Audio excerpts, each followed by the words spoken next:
the plenary to order. My name is Suyoy Osman. I'm from Brunei Darussalam. It is my honor to chair the next session of the plenary of the general debate. I would like to remind delegates that you have 5 minutes to complete your speech. We have a very long list of speakers today. So for this morning, the first speaker, I'm pleased to invite Iceland, followed by Timor-Leste. Iceland, thank you.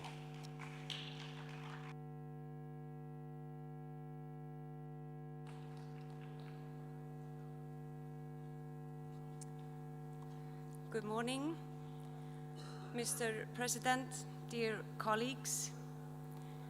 We meet at a time when the promises made in the Charter of the United Nations are being tested as never before. Around the world, instability is rising, armed conflicts are increasing, often marked by serious violations of international law. As Europeans, Russia's illegal war in Ukraine is especially close to our hearts, but all the conflicts all around the world is serious and, simply put, heartbreaking. We must be honest. The multilateral system does not always deliver as it should, but abandoning it is not the answer. It must be strengthened through accountability, realism, and renewed political will. As legislators, we carry a particular responsibility. The decisions we make today shape the world future generations will inherit. That responsibility demands more than good intentions. It demands clarity, courage, and action. Peace cannot be sustained, and justice cannot be secured without respect for the rule of law. If the rule of law is diminished, it will not only be Iceland that will be a small country in the world. All countries will be small if the absence of the rule of law. We must focus on what works. We must defend democracy, not only in words, but in practice. Democracy is not self-sustaining. It requires constant care. We must promote economic resilience and opportunity. Open markets, responsible governance, and innovation remain the most effective tools we have to reduce poverty and build stable societies. Prosperity is not guaranteed, but without it, peace is unlikely. To nurture hope is not to ignore reality. It is to confront it with determination. To ensure justice is not to make promises, but to uphold them. Thank you.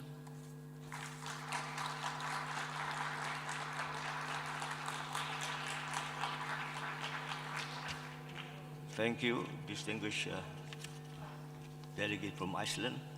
May I now call upon the distinguished delegate from Timor-Leste to be followed by the delegate from Lithuania and Finland.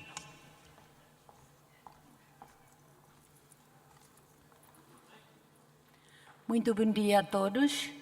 Excelentíssimo Presidente da Assembleia, distintos presidentes de parlamentos, caros colegas parlamentares. Em primeiro lugar, a delegação do Parlamento Nacional de Timor-Leste deseja expressar o seu mais profundo agradecimento e sincera apreciação à Grande Assembleia Nacional da Turquia pela generosa hospitalidade e pela excelente organização desta 152 Assembleia da União Interparlamentar. Agradecemos igualmente ao Secretário-Geral da União Interparlamentar pelo seu dedicado e exemplar exercício do mandato. E com profundo honra que a nossa delegação participa nesta Assembleia, como uma das nações mais jovens do mundo que reconquistou a independência após décadas de luta, trazemos uma mensagem de esperança. A paz e a justiça não são herança, mas conquistas diárias que devemos cultivar para as gerações vindouras.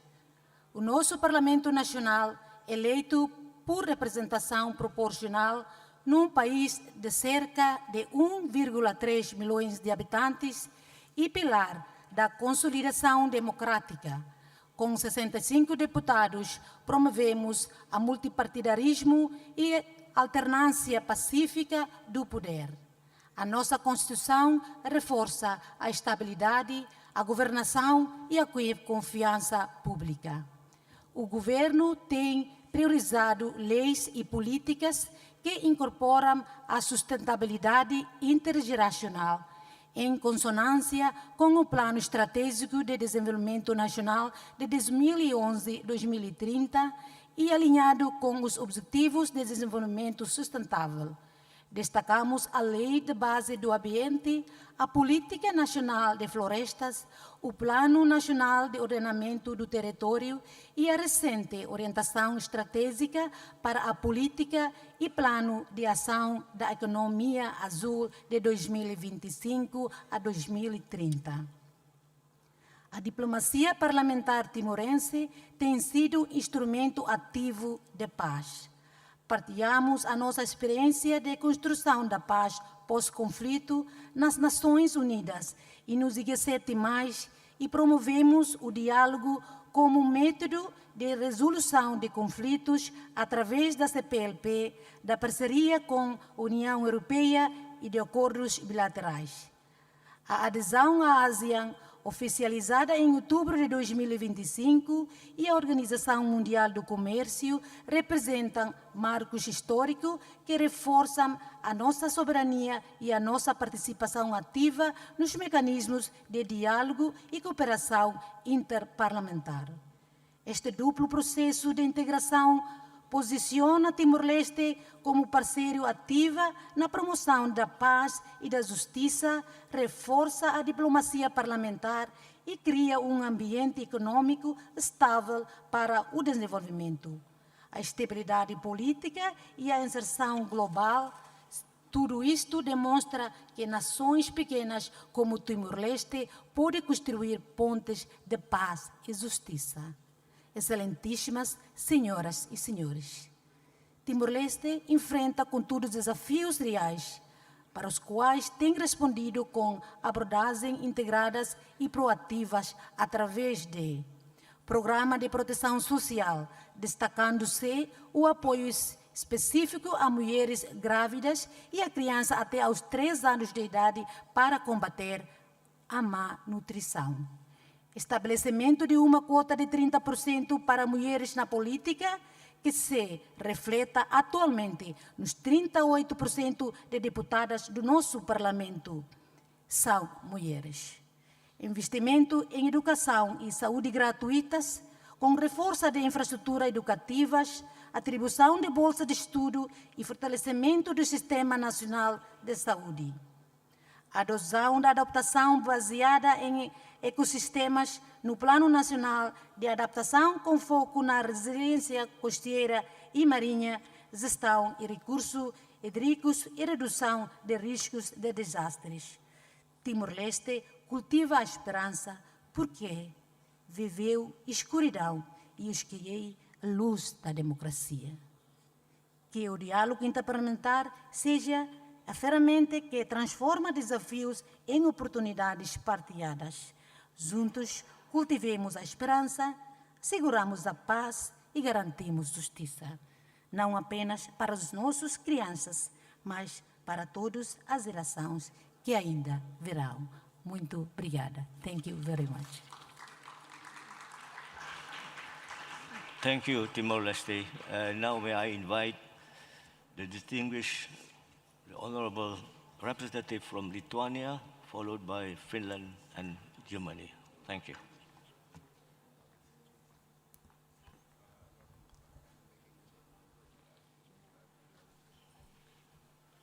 Honorable Chair, ladies and gentlemen, dear fellow parliamentarians. Thank you to our host for the warm and overflowing welcome here in beautiful Istanbul. The theme of this debate, nurturing hope, securing peace and ensuring justice for the future generations, reminds us for our shared responsibility. These are not distant goals, they guide the choices we make today. History has shown us how valuable peace is and how easily it can be lost. For a country like Finland, cooperation between nations has always been crucial. The United Nations remains an important part of this system. At a time when global cooperation is under pressure, we need to strengthen it. Trust is at the heart of the stable societies. In Finland, people generally trust public institutions. This comes from open decisions making, clear responsibility and the involvement of citizens. Parliament plays a key role here. When people are included and informed, democracy works better. Rebuilding trust globally requires commitment to openness and fairness. Looking ahead is also important. Finland has development tools for support long-term thinking in politics. One example is the Parliamentary Committee for the Future. It looks at major changes such as new technologies, including artificial intelligence. This helps us consider how today's decisions affect the future. Peace and justice depend on cooperation. Finnish parliamentary work supports dialogue and respects for international law. At a time when conflicts continue and humanitarian rules are broken, it is important that countries follow the agreements they have made. This builds credibility and accountability. We also need to address the causes of instability. Inequality and food insecurity are closely linked. Finland promotes policies that support sustainability development, social fairness, and economic stability. Education, gender equality, and strong social system are important parts of these works. Artificial intelligence is developing quickly. It brings opportunity but also challenges. Finland supports an approach that respects human rights and democratic values. Parliament needs to take responsibility in shaping clear rules for the use of these technologies. We also want to highlight fairness between generations. Young people need real opportunities to take part of decisions making. Their views matter and they bring new ideas. Gender equality remains an important goal as inclusive decision making leads to better outcomes. Finland supports the UN Pact for the Future and its declaration on future generations. This means strengthening long-term thinking and making sure politics looks beyond short politics cycles. Our responsibility continues in future. In closing, hope grows through action. It comes from decisions that are responsibility and forward-looking. Let us work together so that future generations can live in a world shaped by peace, justice, and shared responsibility. In the end, I want to underline that we will not forget Ukraine. We will not forget Ukraine. We will continue to support them for as long as needed. Thank you.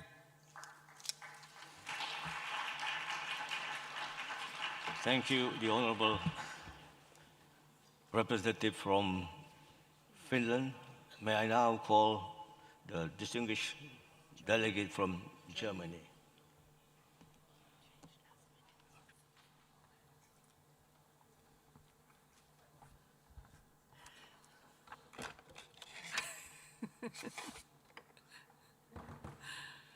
President, dear colleagues, what is our task today as parliamentarians of the world? I believe it is this: to defend what holds us together, to defend the rules-based international order, to defend international law, which is being attacked, which is being broken again and again. And we must be clear, international law must apply at all times, also in war, especially in war. Because what we are witnessing today in Ukraine, in Lebanon, in Sudan, and many other places is not only crisis, it is devastation, it is hunger, it is displacement, it is unthinkable violence, it is lives destroyed, families torn apart, futures stolen. And this is the test we face, a test of whether we still truly believe in the rules we have given ourselves, and whether we are ready to uphold and strengthen the one place where these rules find their common home, the global house of the United Nations, a house that belongs to all of us, that we must strengthen, not weaken, that we must protect, not undermine, because without it there's no common ground, no shared voice, no global responsibility. Dear colleagues, after the Second World War, after the crimes of German National Socialism, the world made a promise that begins with the most powerful sentence: human dignity is inviolable. And this dignity belongs to every human being, not only to men, not only to Christians, not only to white people, but to all people everywhere, regardless of gender, origin, belief, identity, or who they love. Human dignity is universal, or it is nothing. This is our foundation.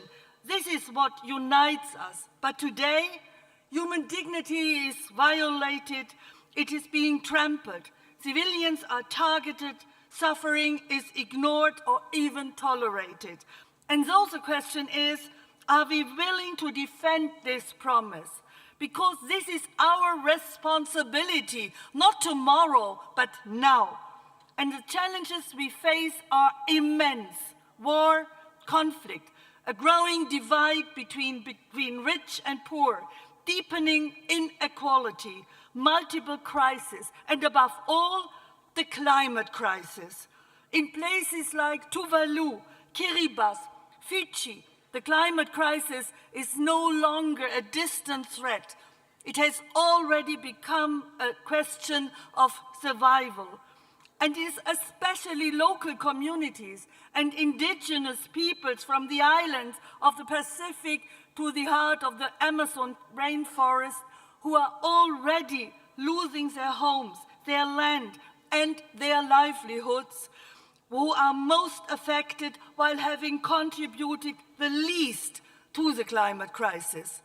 Today we are already speaking of around 49 million climate-displaced people worldwide. 49 million people forced to leave their homes not because they want to, but because they have to.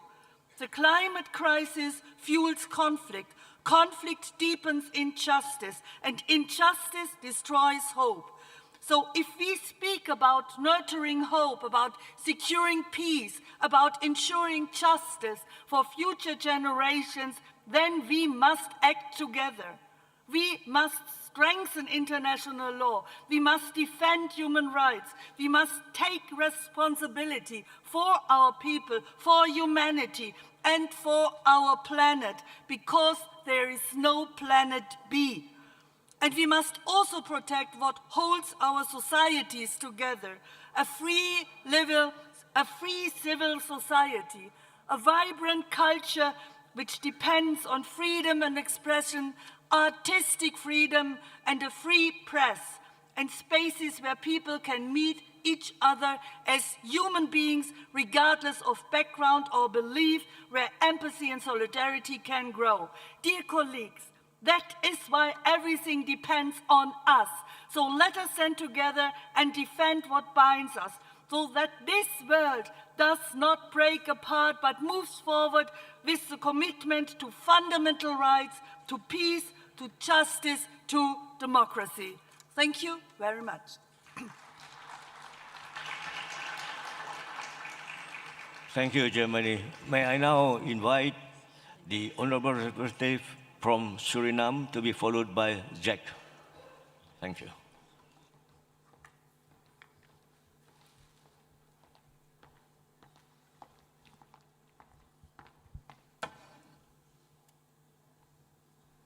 Honorable Chair, distinguished colleagues, I stand before you as a representative of Suriname, a nation defined not only by its diversity of people, culture, and beliefs, but by its deep respect for nature. More than 92% of our land remains covered by forest. We do not merely speak of sustainability, we live it. As one of the lungs of our planet, we are determined to keep it that way for generations to come. And from that reality, I bring a message of leadership grounded in principle. There can be no peace without justice, and no sustainable future without both. Across our world, conflict persists, inequality deepens, and the gap between those with power and those without continues to widen, particularly for small island developing states. Too often, these nations are present in name but absent in influence, even in institutions like such as the IPU. I have experienced that the day before yesterday. Let us speak honestly. Those who gain the most from industrialization are the very ones who cause the greatest environmental damage. They do not suffer the most. That burden falls on others, on countries like mine, on communities that contributed the most to this crisis, but pay the highest price.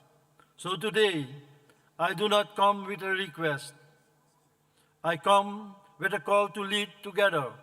Let us move from promises to partnership, from dialogue to delivery, from awareness to accountability.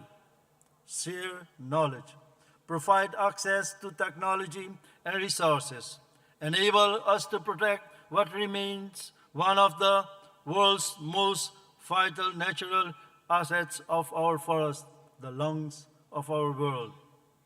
Because protecting forests in Suriname is not only our responsibility in Suriname, it's a global necessity.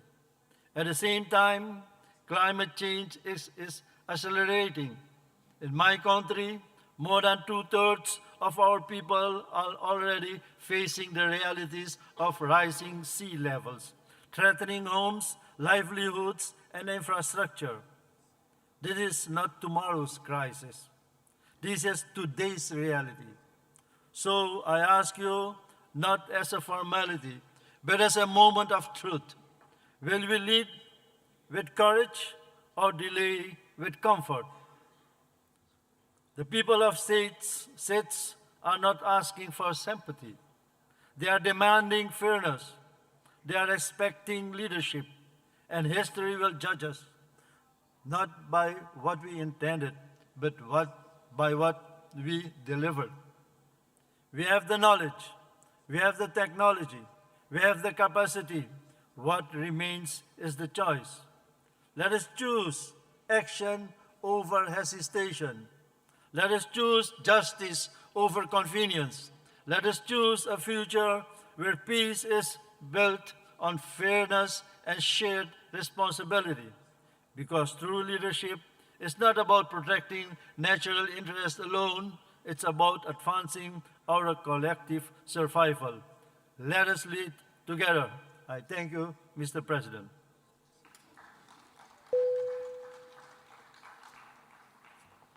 Thank you, Suriname. May I now invite the honorable delegate from Czechia, and then followed by Mali and Croatia. Thank you.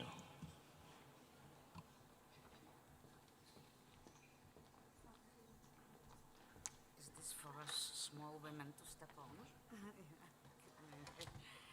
and can I put the glass? Excuse me? Oh, just...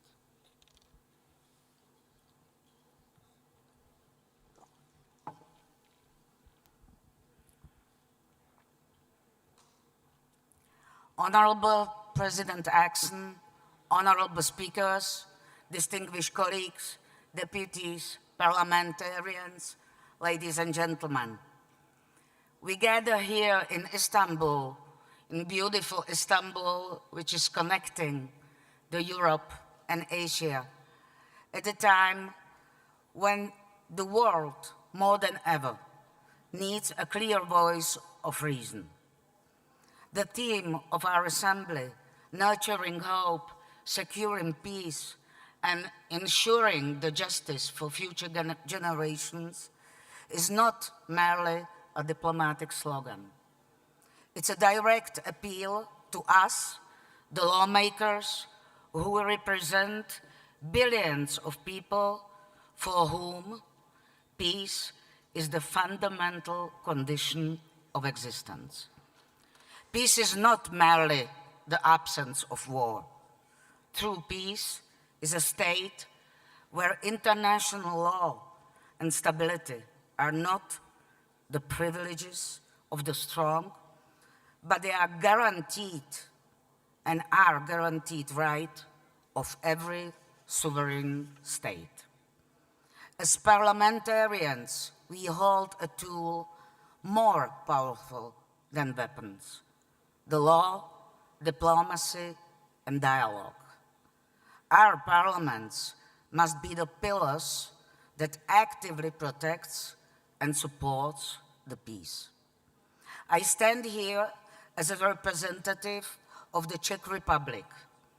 In the 20th century, our country learned firsthand the tragic consequences of peace being sacrificed to aggressive interests and the collapse of international law and rules.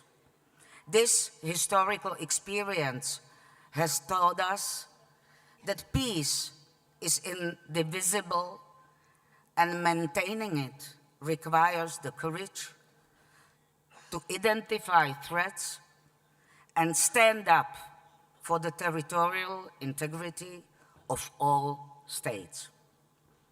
We believe the parliamentary diplomacy is the key to de-escalate tension.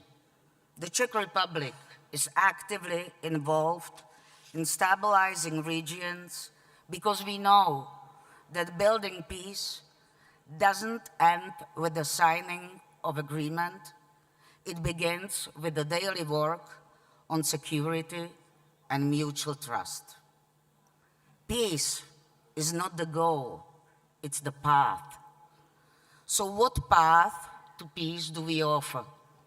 Peace built on law, because without respect for borders and enforceable rules, peace will always remain a fragile illusion.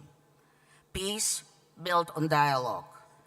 In an era of global polarization, we must never stop talking. Diplomacy must continue even where opinions differ. And then peace built on stability. Conflicts often stem from a lack of certainty.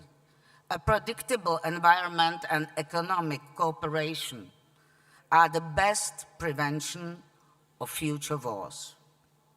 Distinguished colleagues, peace is not a passive state that occurs on its own.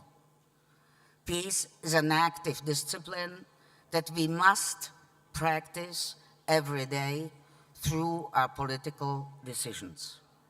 Let us work together to ensure that just peace is not an unreachable dream for future generations, but it's the lasting reality. Thanks for your attention, and as a head of the Czech delegations and on behalf of all my colleagues, I'd like to sincerely thank the Turkey and the organizers of the 152nd IPU Assembly for the excellent organization and incredible hospitality. You made us feel truly at home. Thank you very much. And as I heard, the Turkish like when somebody says at least one word in their language. So I learned, maybe you'll laugh. Teşekkür ederim. Thank you, Honorable Delegate from Czech. May I now call the Honorable Delegate from Mali to be followed by Croatia.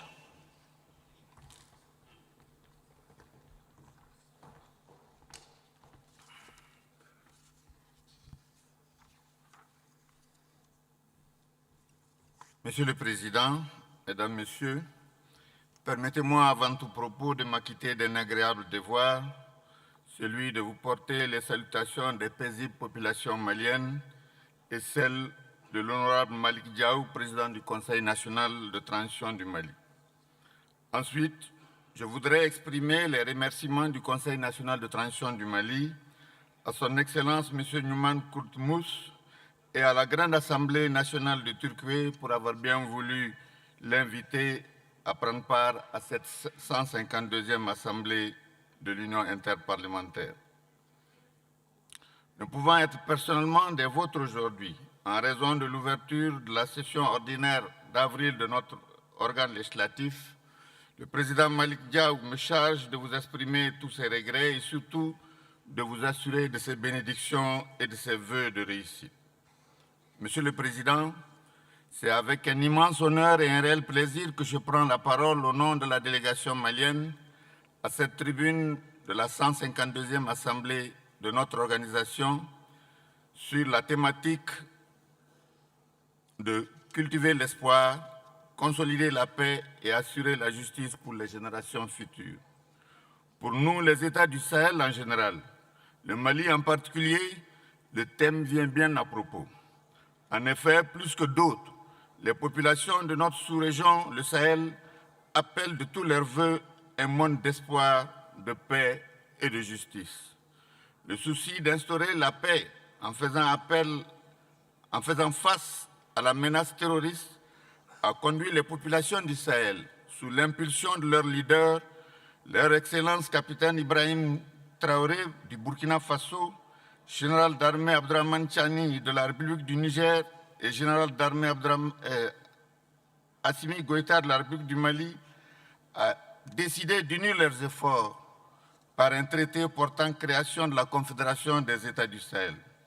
Cette initiative vise à favoriser la coopération, l'intégration active et la prospérité des peuples sahéliens, symbolisant l'espoir et la résilience pour des millions de citoyens. Elle représente un acte diplomatique historique, marquant un tournant pour la sécurité, la paix et le développement dans le Sahel. L'élargissement de cette dynamique au domaine parlementaire s'est opéré par l'adoption à Bamako, le 23 décembre 2025, du protocole additionnel au traité portant création de la Confédération des États du Sahel relatif aux sessions confédérales des parlements. Monsieur le Président, la présente Assemblée se tient, comme vous le savez, dans un contexte marqué par la persistance des foyers de tension, des menaces terroristes, des agressions et autres guerres en Afrique, au Moyen-Orient et à travers le monde. Les paisibles populations de la République bolivarienne du Venezuela, de la République islamique d'Iran, du Liban, de la Palestine, du Soudan et du Sahel payent quotidiennement de lourds tributs pour l'affirmation et la préservation de leur dignité et de leur souveraineté. Le peuple souverain du Mali s'insurge contre le règne de la barbarie humaine et réaffirme son attachement aux valeurs de paix, de justice et de respect du droit international. Il marque par ma voix son soutien indéfectible à la défense de leur cause. Monsieur le Président, pour cultiver l'espoir, consolider la paix et assurer la justice pour les générations futures, il est essentiel pour tous de renforcer les valeurs partagées et de respecter nos diversités. Les valeurs de compassion, d'empathie et de respect de nos diversités sont fondamentales pour établir une base solide pour une paix durable. Si nous voulons léguer aux générations qui hériteront de nous un monde de justice, de paix et d'entente, il est important dès aujourd'hui de développer des programmes phares qui visent à promouvoir une culture de la paix et de la non-violence en s'appuyant sur les ressources sociales, culturelles et humaines de nos différents pays. Pays de forte tradition ancestrale, le Mali accorde une place importante au vivre ensemble et a toujours œuvré pour l'avènement d'un monde de paix et de justice. L'expérience malienne en matière de paix et de justice nous semble originale, car malgré les différences de couleur, d'ethnie, de langue ou de religion, les populations maliennes ont toujours su vivre en parfaite harmonie depuis la charte de Kouroukanfouga datant de 1236. La richesse culturelle du Mali provient en grande partie de la diversité de ses populations, qui estiment appartenir à la seule et même nation et qui s'appuient sur des mécanismes sociaux tels que le cousinage à plaisanterie ou le recours à l'intervention,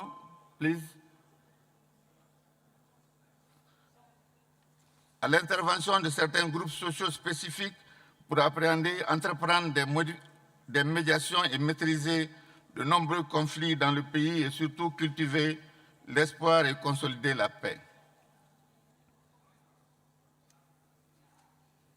L'acceptation de la culture de l'autre, la cohabitation avec l'autre en tenant compte...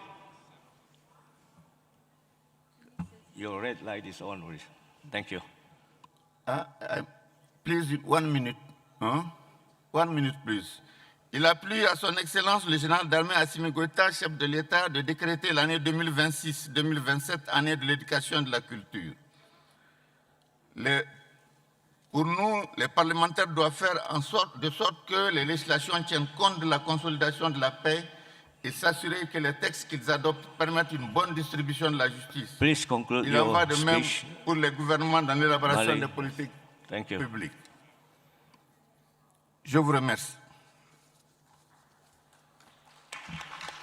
Thank you, distinguished delegates from Mali. May I now invite Croatia? Thank you.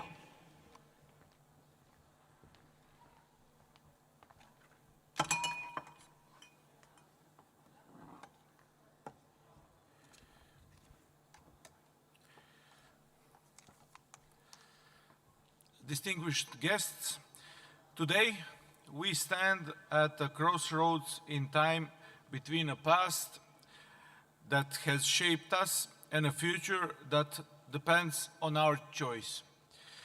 The world we live is marked by progress, but also by challenges that test our responsibility, our solidarity, and our vision. That is why the topic we address today, nurturing hope, securing peace, and ensuring justice for future generations, is not just an idea, but necessity. Hope is the foundation of every change. It's not a weakness, but a strength that drives us forward in times of uncertainty. Nurturing hope means investing in people, in education, in youth, in communication. It means giving every child the opportunity to dream and to believe that their dreams are within reach. Hope does not arise on its own. It's built through support, understanding, and unity. When we nurture hope, we lay the foundation for stable and prosperous society. Yet hope cannot survive without peace. Peace is not merely the absence of the conflict. It's a state in which people live without fear, where differences are not seen as a threat, but as a source of richness. Securing peace requires active engagement, dialogue instead of conflict, cooperation instead of division. In a world where differences often lead to misunderstanding, it is our duty to listen, to understand, and to accept. Peace is not achieved by force, but through trust, patience, and a willingness to compromise. Justice, in a turn, is the pillar upon which every healthy society stands. Ensuring justice means guaranteeing that every individual has equal rights and equal opportunities, regardless of their background, beliefs, and social status. Justice means accountability for our action, but also for the system we build. A society without justice loses the trust of its people, and without trust there cannot be no stable of progress. It's up to us to create a world where the law applies equally to all and where injustice is not ignored but addressed. When we unite the hope, peace, and justice, we create a vision of a future that is not only sustainable but also dignified. It is a future in which young people do not abandon their dreams, where differences are respected rather than judged, and where everyone has the opportunity to live a life worthy of dignity. However, it is important to emphasize this future will not build itself. It's created today through our decision, our words, and our actions. Every small step forward, understanding, every decision made in the name of justice, and every helping hands extended contributes to a greater whole. We must not wait for others to take responsibility. Change begins with each of us. Future generations will not remember us for what we said, but for what we did. They will ask whether we had the courage to stand what is right, whether we built bridges or walls, whether we spread hope or fear. So today, let us choose wisely. Let us choose hope over indifference. Let us choose peace over conflict. Let us choose justice over injustice. Because the world we leave behind is not only our legacy, it's the foundation upon which future generations will build their lives. The responsibility is in our hands. Time is now. The future is theirs. Thank you. Thank you, the Honorable Representative from Croatia. May I now invite the delegate from Slovenia to be followed by Serbia.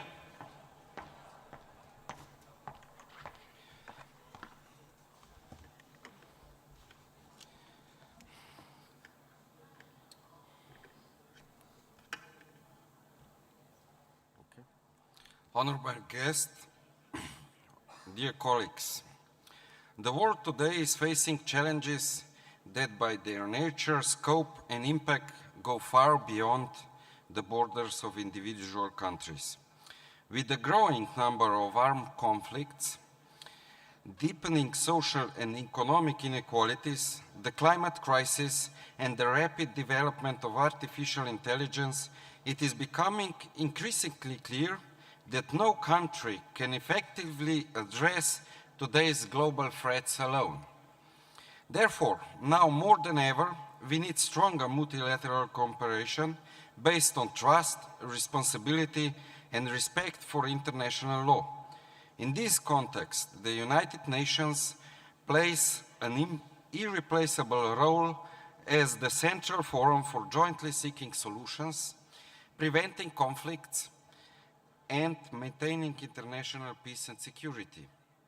The current complex geopolitical situation, marked by war in Ukraine, the war in Iran, the situation in Israel and Palestine, and several other crises around the world, is also directly reflected in the dynamics of the Security Council's work.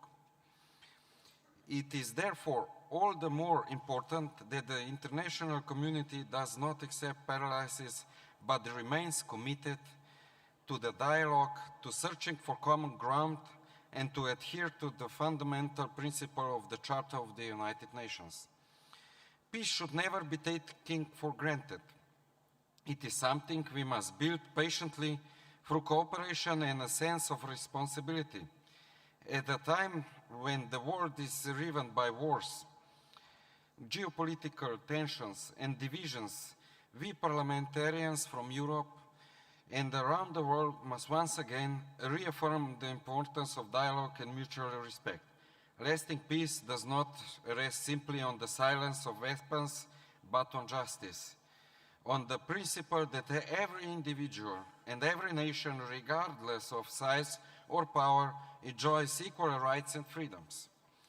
Ensuring justice also means defending the truth in today's world marked by disinformation, manipulation, and narrow self-interest. We must once again place the values of integrity, responsibility, and the respect for the rule of law at the forefront of our efforts.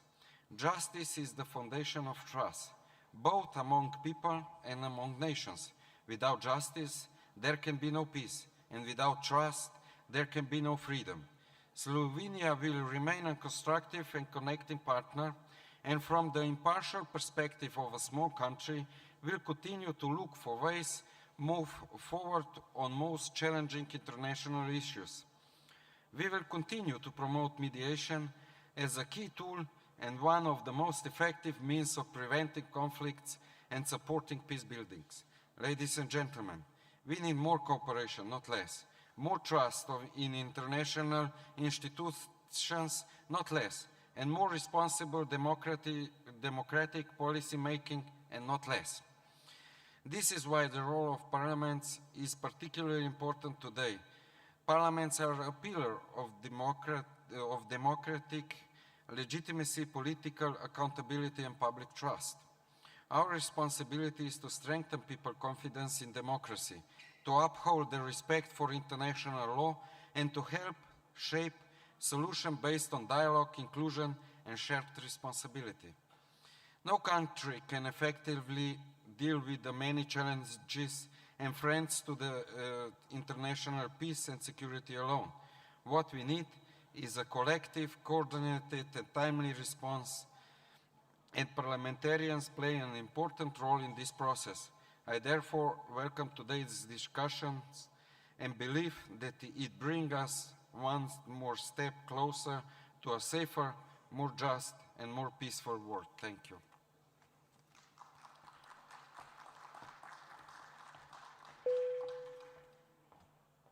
Thank you. Good morning. My name is Hildur Sverrisdóttir. I'm president of the Icelandic Parliament, and it is my honor to chair this session of the meeting until 11:30 today. I would like to begin by asking all the distinguished speakers to respect the time frame given so all the speakers can have their speeches. I would like to now welcome to the podium the distinguished delegate from Serbia. Serbia, you have the floor.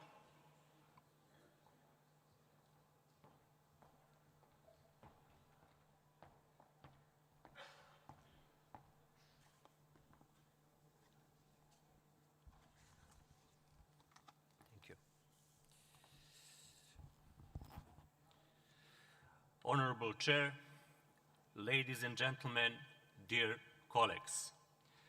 I would like to draw your attention to something simple but urgent for all of us. The first session of the United Nations General Assembly was held just months after the Second World War. In London on 10th of January 1946, Clement Attlee said, he hoped delegates came not only with determination, but with hope. 51 nations gathered after a time of great suffering. They had one task, to make sure that such destruction would never return and to protect future generations. Today, we are those generations and we are still discussing the same question. When Frederick Passy and William Randall helped create what would become the Inter-Parliamentary Union in 1889, only a small number of countries took part. Today, we stand here as 183 member states. That alone tells us something powerful. Cooperation is stronger than division. Passy once said, the world is made of achieved utopias. Today's utopia is tomorrow's reality. And that is exactly why we are here today, to nurture hope, secure peace, and ensure justice for future generations. We are not here to describe the world as it is. We are here to shape the world as it should be. Yes, at times, this may feel like utopia, but we all know the reality we live in. 1 hour on the news, 1 hour on social media, and we see the same word: war, hunger, fear. People suffer from conflict and poverty, from disease and inequality, from disasters natural and human-made, and too often from the decisions we choose not to take. So the question is not whether the world is in crisis. The question is, what do we do about it? Peace is not the absence of war. Peace is the presence of responsibility.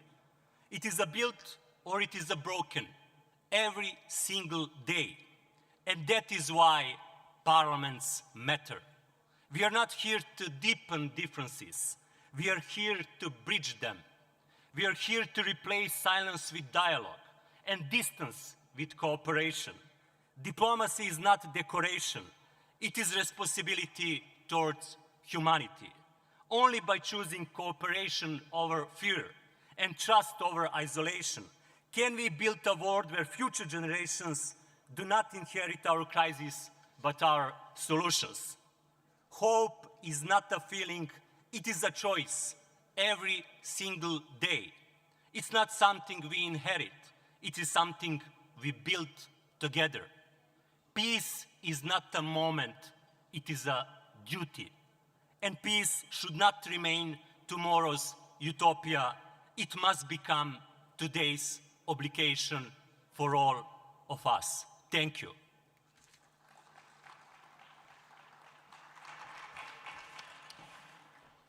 Thank you, Serbia. Now I welcome to the podium distinguished delegate from Angola, followed by Lithuania. Angola, you have the floor.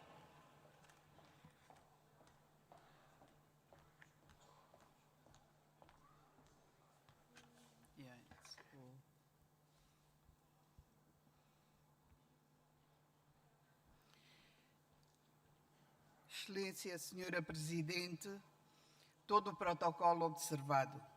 Permitam-me iniciar saudando os cidadãos e as autoridades da República da Turquia pela forma exemplar como acolhem esta Assembleia. Senhora Presidente, o tema que nos congrega aqui, cultivar a esperança, assegurar a paz e garantir a justiça para as gerações futuras, não é apenas pertinente. Vivemos um tempo em que a esperança está sob pressão, onde os conflitos persistem, as desigualdades aprofundam-se, a crise climática se agudiza e as transformações tecnológicas avançam mais rápido do que a nossa capacidade de as regular. Neste contexto, a verdadeira questão é clara. Que mundo estamos de facto a construir para aqueles que herdarão as consequências das nossas decisões?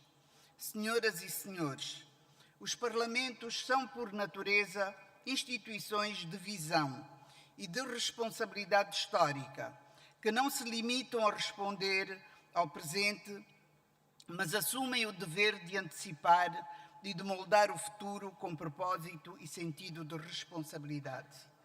É neste quadro de responsabilidade que, em Angola, a Assembleia Nacional se tem afirmado como um ator central na consolidação do Estado democrático, promovendo de forma consistente a transparência, a boa governação e a integridade pública.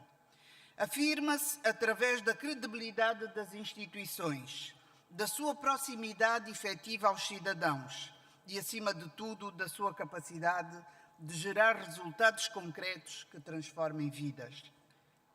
É com este sentido de responsabilidade que temos vindo a aprofundar uma governação mais inclusiva, assente na valorização da participação das mulheres e dos jovens como atores plenos da vida pública.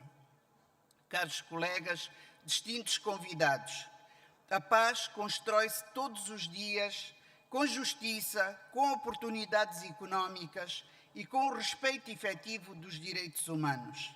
Angola conhece o valor da paz, não como um conceito abstrato, mas como uma conquista real, alcançada com sacrifício e preservada com responsabilidade.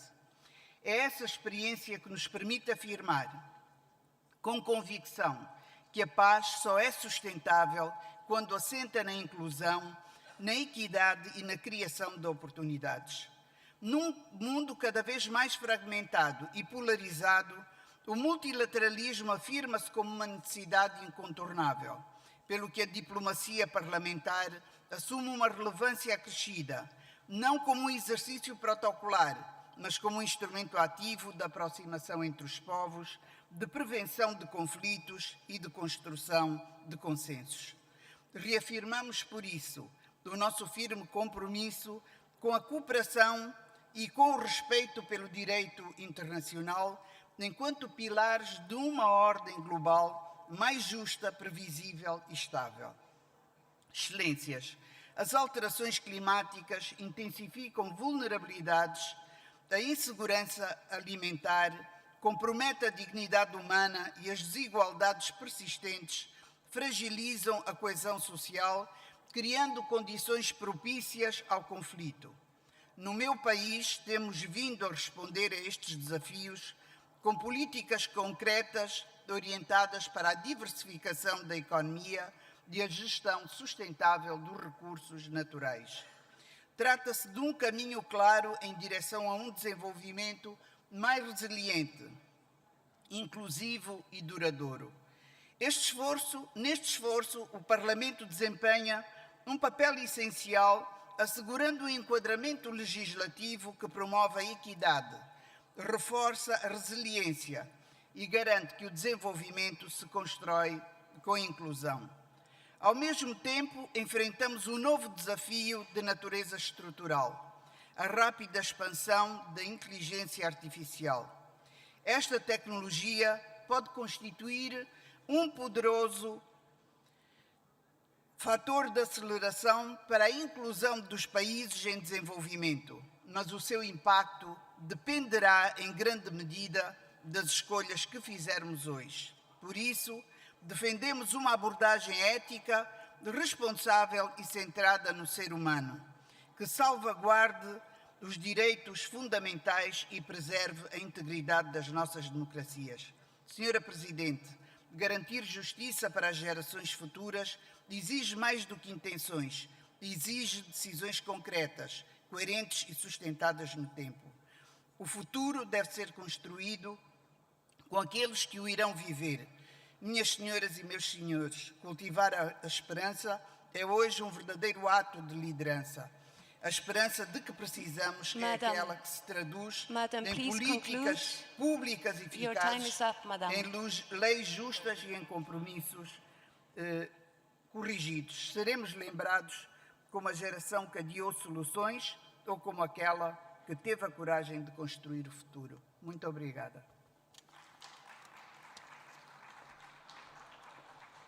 Thank you, Angola.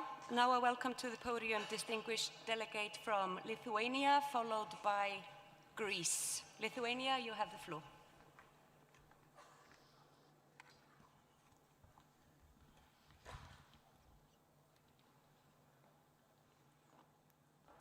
Thank you, Madam Chair. Hello, dear colleagues. It is an honor for me to be here and address you in this general debate. I want to stress that peace and justice are the only way to foster hope and secure future for coming generations. Today, Lithuania is deeply concerned about ongoing armed conflicts, violations of international law, and the erosion of democracy. Geopolitical fragmentation is increasing. It is important to defend multilateralism and uphold rules-based international order with the United Nations Charter at its core. Lithuania is fully committed to multilateral system based on international law and the purposes and the principles of the United Nations Charter, namely to ensure peace and security, respect for human rights, and sustainable development for all. Last year, we marked the 10th anniversary of the 2030 Agenda for Sustainable Development. We must recognize that we are not on track. The accelerating planetary crisis continues to reverse progress and deepen inequalities worldwide. War and sustainable development are incompatible. And for example, Russia's war against Ukraine illustrates this clearly. More than 4 years on, Russia's unjust and illegal all-out war against Ukraine continues to cause immense destruction. The Ukrainian people suffer, but the effects are felt across the region and even worldwide. We condemn Russia's actions aimed at destabilizing the architecture of developed for maintaining international peace and security, including United Nations Security Council instruments. Today, all eyes are on Middle East. The uncontrolled escalation of the conflict would have devastating consequences for the security of the entire region. The international community must do everything in its power to prevent a large-scale conflict and restore peace. We urge restraint and call for the return to a path of democracy to prevent any further regional escalation. Stability in the region is essential for global security. In the face of armed conflicts, violations of international law, and human rights abuses, we must also learn to live in a new reality dominated by artificial intelligence. Digital sovereignty and national interests are becoming an integral part of the development of artificial intelligence. For Lithuania, as a small but ambitious nation, AI goes beyond economic modernization. It is essential for the future, for our language, cultural identity, democratic resilience, and national security. Therefore, we are purposely strengthening our critical capabilities in data management, language technologies, infrastructure development, and cyber and information security.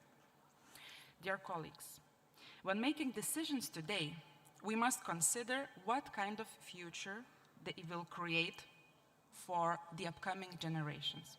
We, as members of parliaments, must take responsibility not only for decisions that we make, but also for the failure to make the necessary ones. We must use all the tools of parliamentary diplomacy to ensure that hope is preserved for future generations to live in peace, stability, where all human rights are respected. Thank you very much. Thank you, Lithuania. Now I welcome to the podium distinguished delegate from Greece, followed by Portugal. Greece, you have the floor.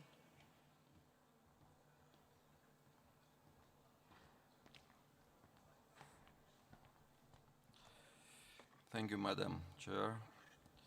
Your Excellencies, fellow parliamentarians, it is a distinct honor to address this assembly in Istanbul, a city that for centuries has stood as a bridge between continents, cultures, and civilizations. It is therefore a fitting place to reflect on our shared responsibility at a time when the foundations of global stability are being profoundly jeopardized. The theme before us, nurturing hope, securing peace, and ensuring justice for future generations, is not an abstract aspiration, it is a call to action, especially for us as parliamentarians. Today, more than ever, peace can exist only on the basis of credibility, justice, as well as of steadfast commitment to democracy, human rights, and the rule of law.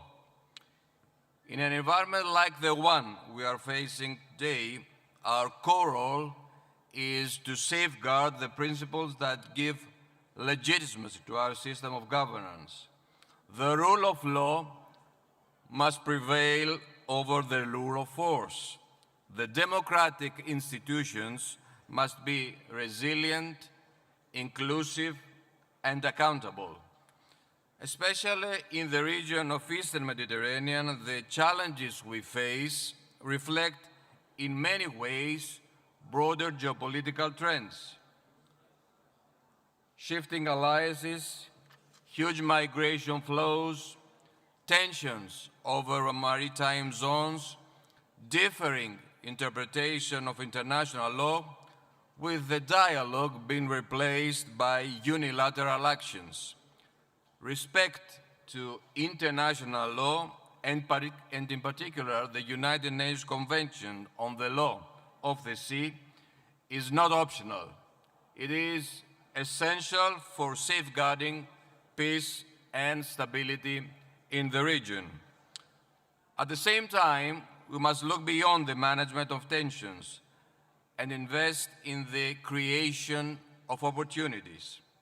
The Eastern Mediterranean holds significant potential for energy exploitation. The development of natural resources should not become a source of division, but rather a catalyst for actual growth and prosperity for our people. Also, the environmental cooperation must become a central pillar for our regional and global efforts. Great diplomacy is not a slogan. Actually, it is a necessity. By working together on climate resilience, we can build trust, create common ground, and demonstrate that cooperation is beneficial. In all these efforts, parliamentary diplomacy plays a vital role towards maintaining dialogue and building bridges across states and nations. We must ensure that our external positions align with our internal commitments to democracy, to transparency, to respect to the rule of law, and of course to the protection of fundamental rights. The history of our regions may be complex, even turbulent, but it does not define our future unless we allow it to. Let us therefore reaffirm our commitment to the values that unite us: peace, democracy, human rights, and the rule of law. Let us work together through dialogue, through cooperation, and through shared responsibility to build a just and peaceful world. The future is not something that will simply unfold before us. It is something we must actively shape on the basis of the above principles and our firm commitment to pursue them consciously. Thank you for your attention. Thank you, Greece. I now welcome to the podium distinguished delegate from Portugal, followed by Spain. Portugal, you have the floor.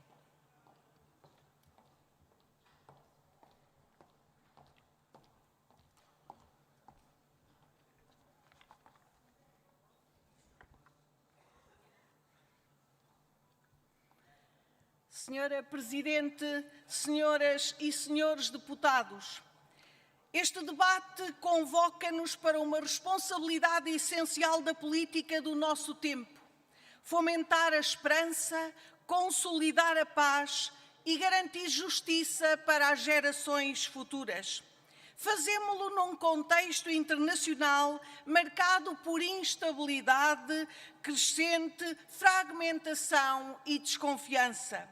O sistema multilateral, com as Nações Unidas no seu centro, nasceu da necessidade de evitar a repetição das tragédias do século XX e assenta numa convicção simples mas exigente: a paz duradoura depende de instituições capazes de proteger a dignidade humana, defender o direito internacional, promover o diálogo e a cooperação entre os Estados. Esta ambição continua a ser necessária, dada a escala e a complexidade dos riscos que enfrentamos. Vivemos um tempo em que a democracia sofre pressões sérias. Crescem a polarização, a desinformação, a erosão da confiança pública e o desgaste das instituições. Ao mesmo tempo, persistem e agravam-se conflitos armados com custos humanos devastadores e com violações graves do direito internacional.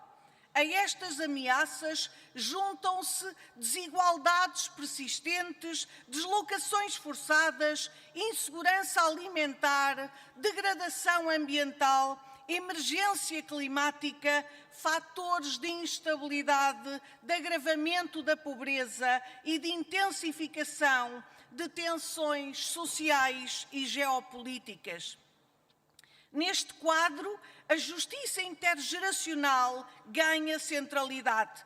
As decisões que hoje tomamos em matéria de ambiente, segurança, tecnologia, finanças públicas ou coesão social terão consequências duradouras. Podem ampliar ou limitar a capacidade das gerações futuras para viverem em liberdade, segurança e dignidade. Por isso, governar com responsabilidade exige visão de longo prazo, coragem para ir além do imediato, capacidade para pensar para lá dos ciclos políticos e eleitorais. É precisamente aqui que os parlamentos têm um papel decisivo. Pela sua legitimidade representativa e pelas suas competências legislativas, orçamentais e de fiscalização, os parlamentos são chamados a transformar preocupações coletivas em respostas concretas, estruturadas e sustentáveis. Reforçar a confiança na democracia exige boas políticas, mas exige também instituições credíveis, transparentes e escrutináveis, que saibam ouvir, deliberar, explicar e prestar contas. A mesma responsabilidade se impõe perante a aceleração do desenvolvimento tecnológico, em particular a inteligência artificial. Cabe aos parlamentos assegurar que a governação tecnológica permaneça subordinada a princípios éticos, democráticos, à supervisão humana e ao primado da dignidade humana.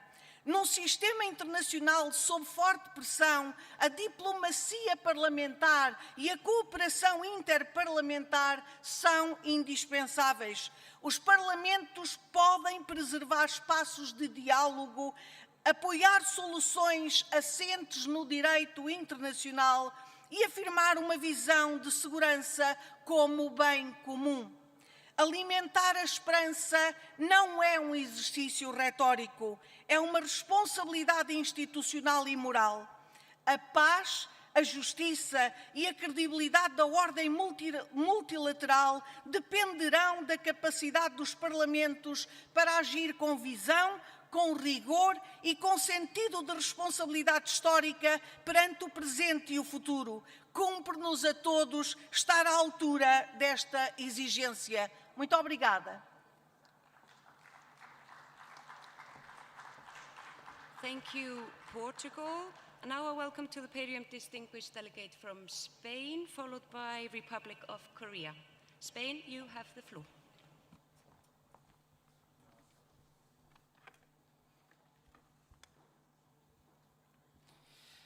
Muchas gracias, Presidenta.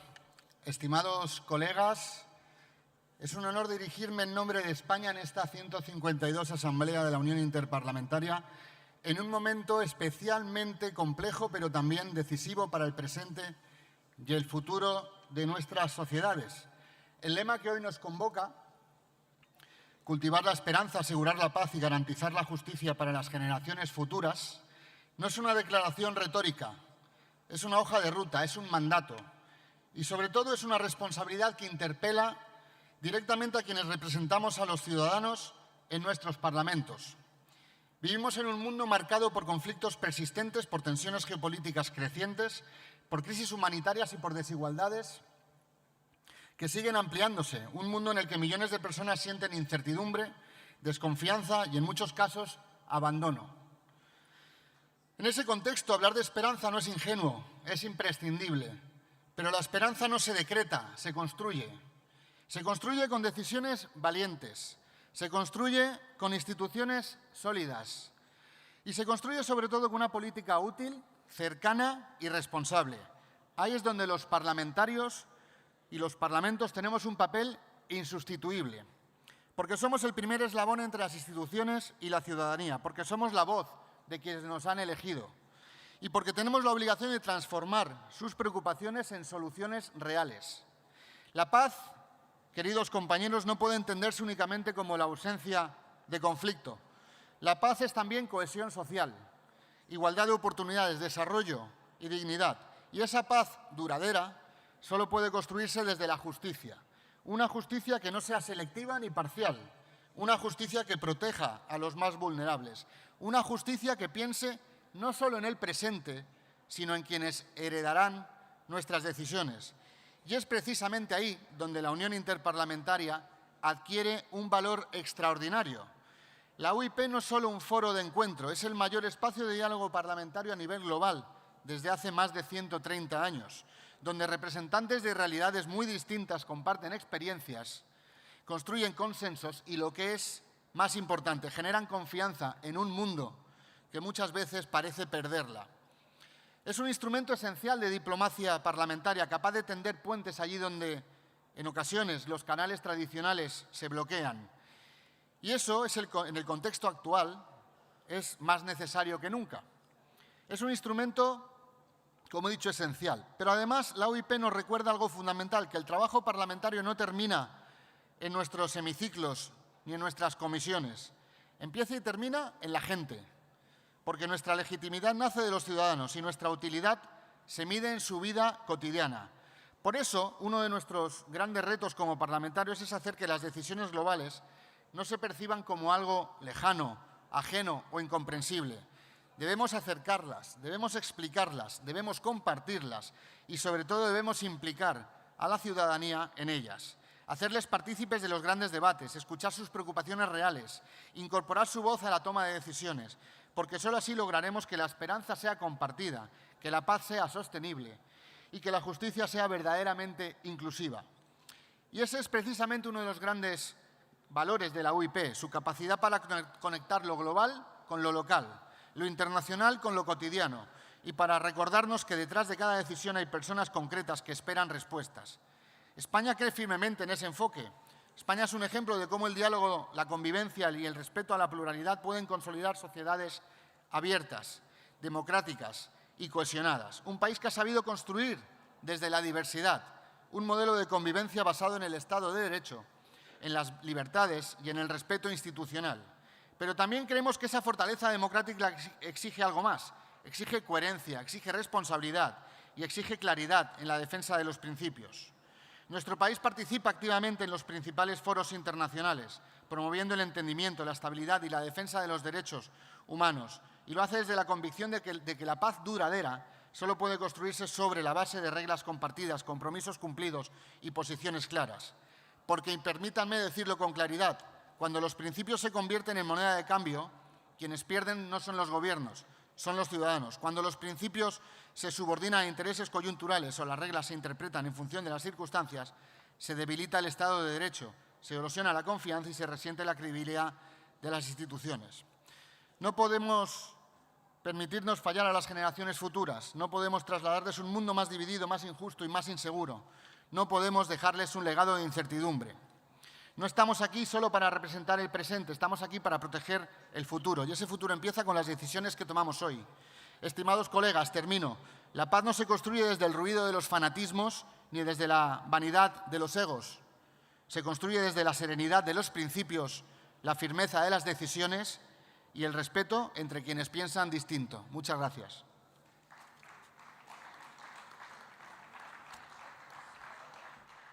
Now I welcome to the podium distinguished delegate from Republic of Korea, followed by Chile.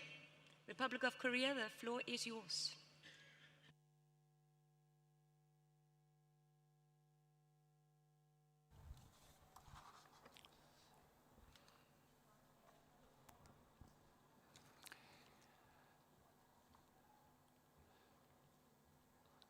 존경하는 의장님과 각국의 대표단 여러분, 저는 대한민국 국회를 대표해서 이 자리에 선 대한민국 국회의원 박상혁 의원입니다. 오늘 주제에 대해 말씀드리기 앞서서 각국 대표단 여러분들께 한 가지 부탁의 말씀을 드리고자 합니다. 최근 차기 IPU 사무총장 면접 심사 과정 중 대한민국의 전상수 후보자가 예상치 못한 건강상의 문제가 발생한 매우 안타까운 상황이 있었습니다.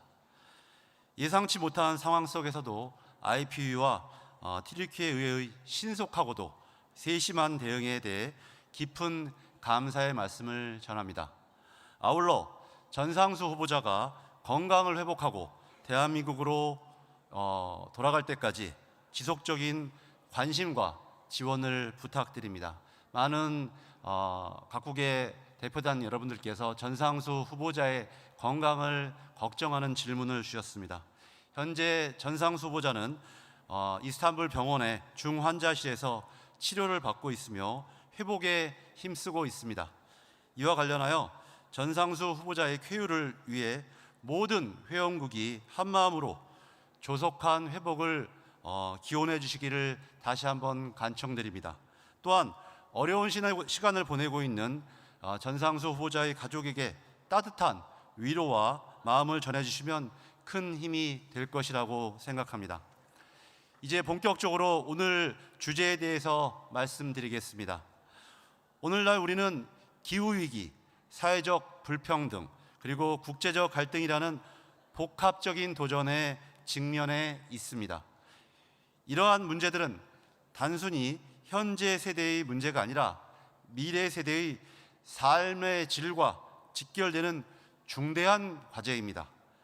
따라서 우리는 지금 이 자리에서 보다 심도 있는 논의를 이야기해야 합니다. 첫째, 희망은 미래 세대를 위한 정책의 출발점이며 의회는 미래에 지향적이고 지속 가능한 발전을 위한 입법을 해야 합니다. 대한민국 국회는 지속 가능한 발전을 위한 다양한 입법적 노력을 기울여 왔습니다. 대표적으로 기후위기 대응을 위한 탄소 중립 녹색성장 기본법을 제정하여 국가 비전으로서 2050년 탄소 중립 목표를 법적으로 명확히 하고 환경 보호와 경제 성장을 동시에 달성하고자 노력하고 있습니다. 이는 미래 세대를 위한 책임 있는 기반을 마련하기 위한 중대한 제도적인 노력입니다. 둘째, 평화는 지속 가능한 미래의 필수 조건입니다. 평화는 단순히 전쟁이 없는 상태를 넘어 상호 존중과 협력을 바탕으로 안정적인 국제 질서를 만들어가는 것을 의미합니다. 의회는 국민의 대표기관으로서 외교적 대화 노력을 촉진하는 중요한 역할을 수행해야 합니다. 이러한 맥락에서 대한민국 국회는 국가별 의원 친선협회를 구성 운영하며 다양한 의회 외교 활동을 통해 국제사회와 소통과 협력을 지속적으로 강화하고 있습니다.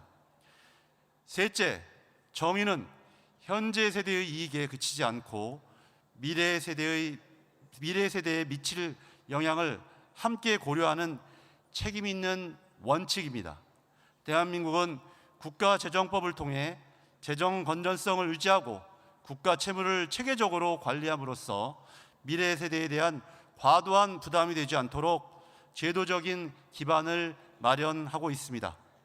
이러한 노력은 세대 간 형평성을 확보하고 보다 공정한 사회로 나아가기 위한 중요한 토대가 될 것입니다. 존경하는 각국의 대표단 여러분, 희망, 평화, 정의는 서로 분리할 수 없는 가치입니다. 우리는 이 세 가지 가치를 균형 있게 실현함으로써 미래 세대에게 더 나은 세상을 물려줄 책임이 있습니다. 지금 우리의 선택이 미래를 만들어갑니다. 함께 협력하며 지속 가능하고 공정한 세상을 만들어 나아가기를 기대합니다. 다시 한번 오늘 저의 이야기를 경청해 주신 모든 대표단 여러분들께 감사의 말씀을 올립니다. Thank you very much. Thank you, Republic of Korea. Now I welcome to the podium distinguished delegate from Chile, followed by Latvia. Chile, you have the floor.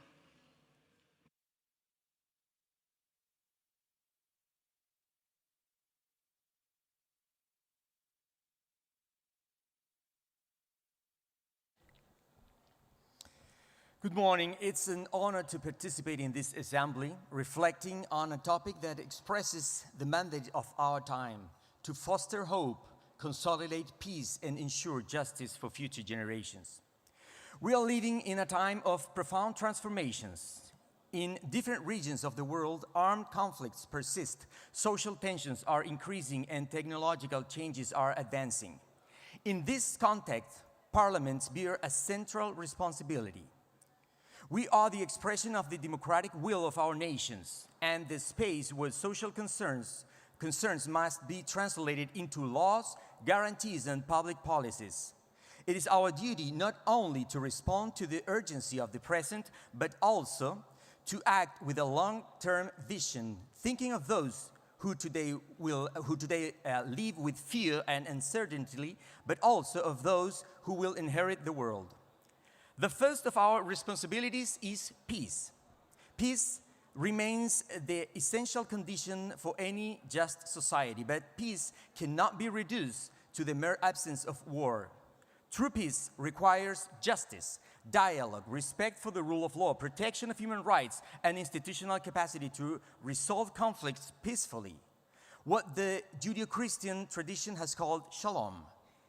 Today we observe with concern how violence continues to affect millions of people, whether there is war, life, communities, schools, hospitals, and opportunities are destroyed. Whether violence becomes normalized, true trust in politics is weakened. For this reason, we must reaffirm the value of human dignity, diplomacy, and international cooperation. We must continue advancing towards a more equitable society regardless of our social, sexual, or ethnic differences.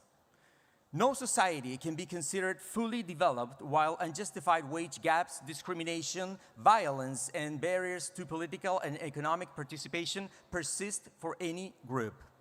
Likewise, we must aspire to build a kinder and more just society.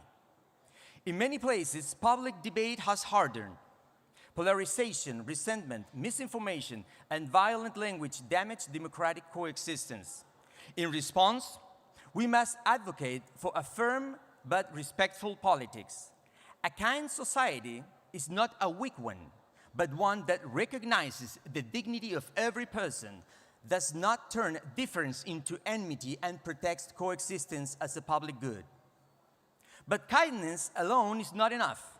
It must be accompanied by social justice. Speaking of just societies means speaking of real access to education, healthcare, housing, decent work, and social protection.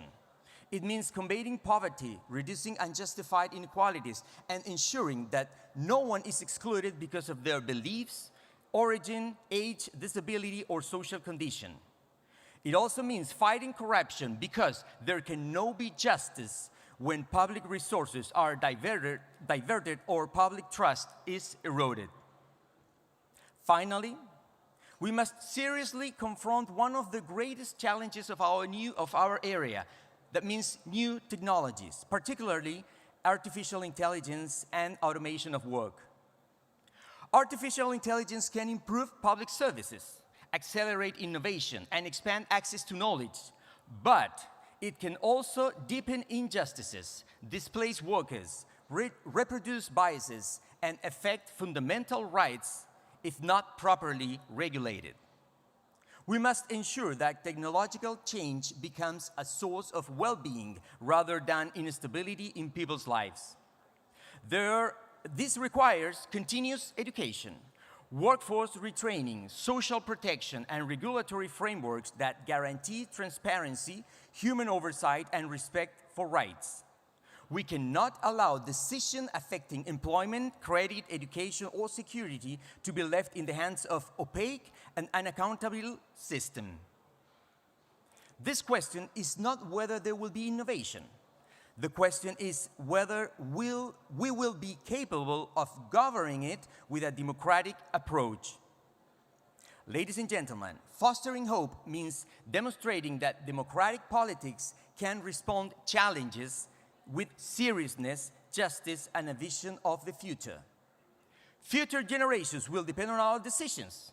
They will judge us not by our words, but by our ability to act in courage, prudence, and sense of justice. Let us work together for a world where peace is firm, hope is real, and justice reaches even those who have not yet been born. Thank you.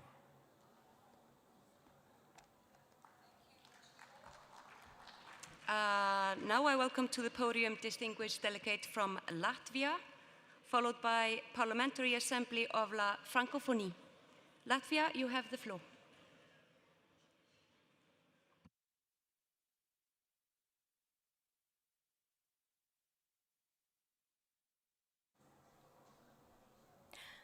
Dear Excellencies, dear colleagues, dear friends, in difficult times, in times of disasters and wars, humanity has always turned to philosophy, searching for answers to critical questions. And so today, I would like to turn to Thomas Hobbes. Hobbes looked at the world as it is, stripped of illusions, and asked, what do we do about it? His answer was social contract. People choose to surrender part of their freedom to common authority, to enforce rules that protect everyone, not out of idealism, but out of necessity. Because in the state of nature, without rules, without systems, life is solitary, poor, and nasty. And it is a war of all against all. And Hobbes also noted, in the state of nature, humans are equal because everybody is vulnerable. The strongest can be defeated. No state can escape rising oceans, a collapsing climate, or borderless weapons. And today, the challenges we face are interconnected. And they test the same question: can we govern together? The social contract is not only between these alive today, it is a promise to those who are coming after us, to our children. Within our countries, we have largely achieved a rules-based system. We live by Hobbes. But internationally, we are sliding back to a world what Niccolo Machiavelli would recognize where power decides. Some states have misread hopes. They look at the international system, see its weaknesses, and conclude, therefore, power decides. Therefore, we return to force. We see this most clearly in Russia's war against Ukraine. Here, a permanent member of UN Security Council, a body created to protect international order, has chosen instead to undermine it. Putin's logic is not realism. It is a deliberate return to the state of nature, the catastrophe Hobbes warned us about. And now it is used as strategy. But the answer to weak system is not to abandon it. The answer to weak system is to strengthen it. And this is precisely where our roles as parliamentarians and as members of this assembly here becomes essential. This return to the state of nature harms not only people, but also the natural world. War poisons soil and water, destroys ecosystems, and leaves damage that will last for generations. It has led to many causes destruction, also ecocide, a crime against present and future life. Parliaments have a specific responsibility here, and I speak from experience. Latvia has worked with partner parliaments together to document losses caused by Russian aggression, to establish systems that record damage and support accountability. At the IPU, we have worked on resolutions that name these violations and urge for responsibility. But resolutions cannot remain on paper. Their value lies in implementation, in carrying these conclusions in national law into budgets, into decisions. And we need to build normative system in practice, not just as principle. And I speak here as European, and I say to myself, upholding international norms cannot be selective. Requiring accountability from adversaries while excusing partners undermines a rules-based order. And consistency is not luxury. It is a foundation of the trust. And Nelson Mandela showed us, even from the darkest place, from prison, imprisonment, that it is possible to choose a different path. And he chose to build a system instead. And this courage to build rather than destroy is exactly that moment demands from us. And how we can overcome global challenges if we cannot agree on common rules. And therefore, this is my call to all parliamentarians here. We are here to build systems that work. We are here to defend them. And that's, I'm asking everyone, let us return to this rules-based system, let us strengthen it, let us work together, because here is only one planet, and because everybody here is equal in vulnerability and also in our responsibility. Thank you. Thank you, Latvia. Now a welcome to the podium, distinguished delegate from Parliamentary Assembly à la Francophonie, followed by Ecuador. Parliamentary Assembly à la Francophonie, the floor is yours.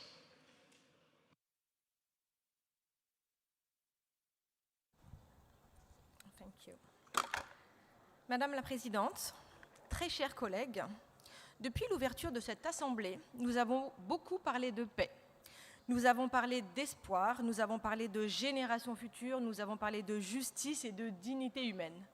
Alors permettez-moi une provocation. Et si nous parlions de guerre? Car voici ce que je constate. Et je crois que beaucoup d'entre vous le constatent aussi.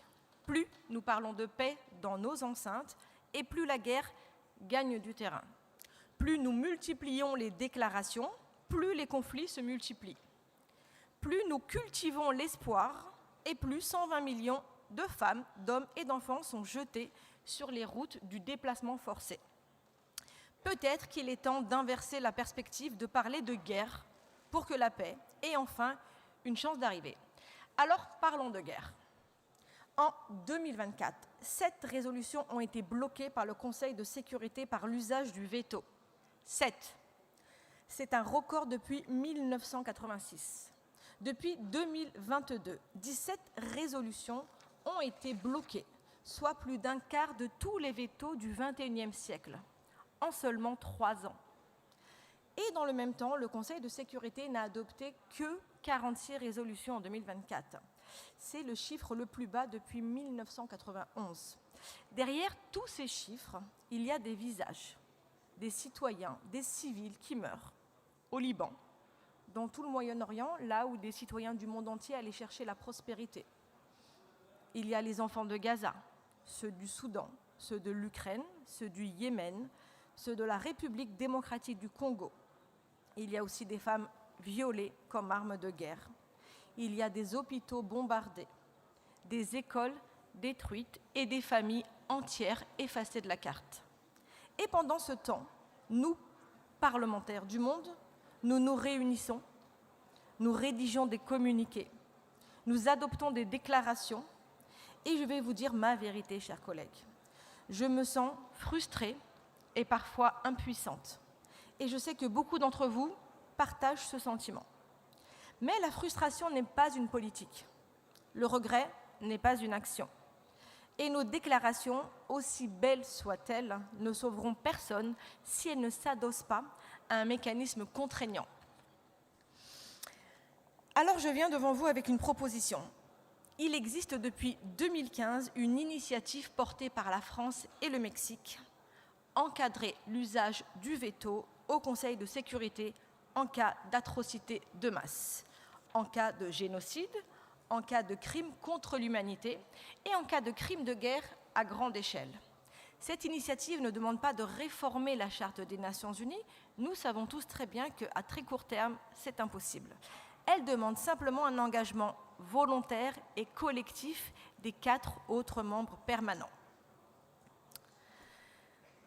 107 États la soutiennent déjà, 107.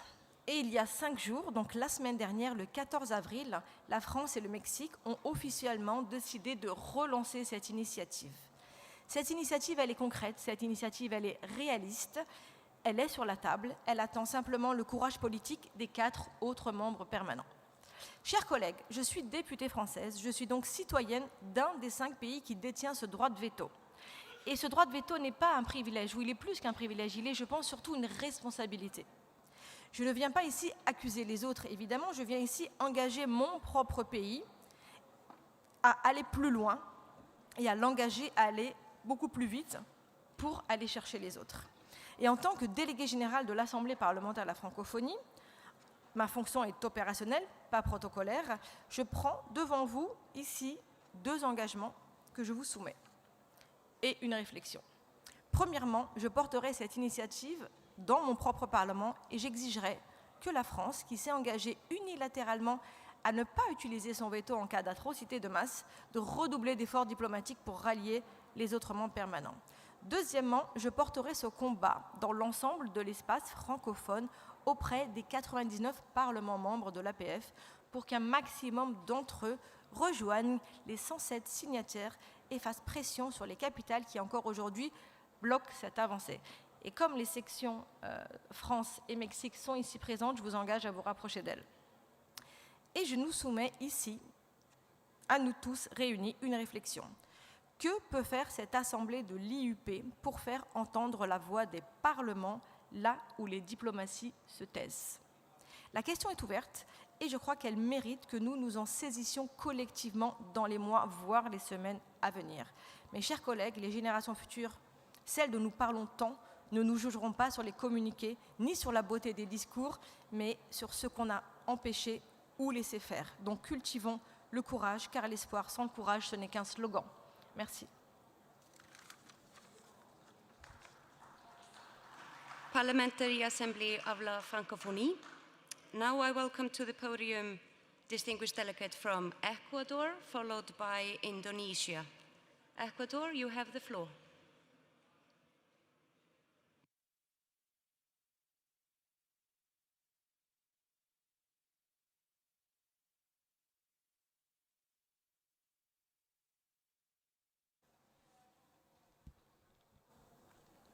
Señora Presidenta, representantes de los pueblos del mundo, tengo el honor de intervenir en el Pleno de la Asamblea de la Unión Interparlamentaria en representación del Parlamento ecuatoriano, como joven parlamentario riobambeño y chimboracense.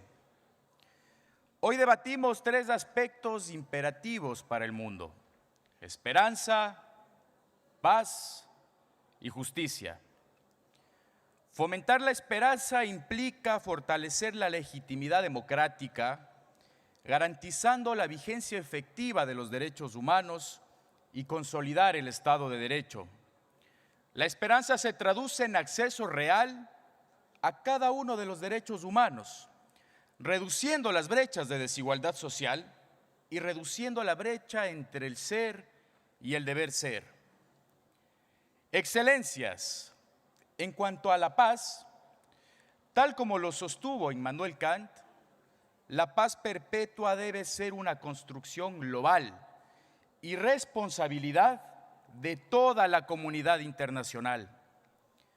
En este sentido, la paz de nuestros pueblos exige nuevamente el respeto irrestricto a los derechos humanos y sobre todo de los principios contemplados en el derecho internacional. La libre determinación de los pueblos, el principio de no intervención, prohibición de agresión, solución pacífica a las controversias y cooperación internacional. La consolidación de la paz requiere de la plena observancia de estos principios en coherencia con el cumplimiento de las obligaciones internacionales. En los contextos de conflicto armado, la preservación de la paz exige el cumplimiento de las normas del derecho internacional humanitario, particularmente de las de distinción entre combatientes y no combatientes y los límites a los medios y a los métodos de guerra.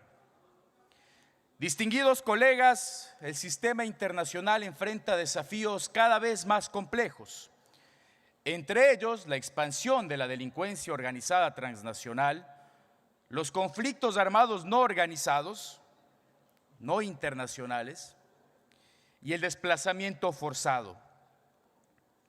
Desde el Parlamento ecuatoriano reafirmamos nuestro compromiso con el multilateralismo, con el cumplimiento de buena fe de nuestras obligaciones internacionales y el fortalecimiento del orden internacional, según los parámetros establecidos en los artículos 26 y 27 de la Convención de Viena sobre el Derecho de los Tratados y el cumplimiento del derecho imperativo contemplado en el artículo 53 del mismo cuerpo normativo.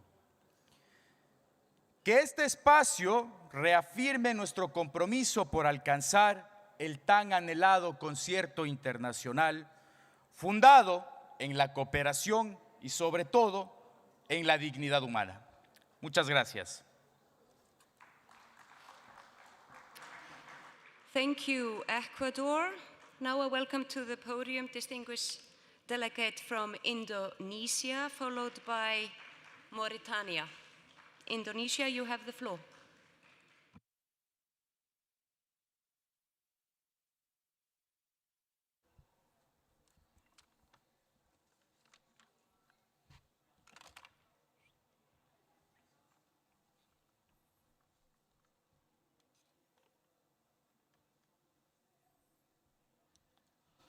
فخامة الرئيس الاتحاد البرلماني الدولي، فخامة الرئيس الدورة 152 للاتحاد البرلماني الدولي، أصحاب السعادة السيدات والسادات، السلام عليكم ورحمة الله وبركاته.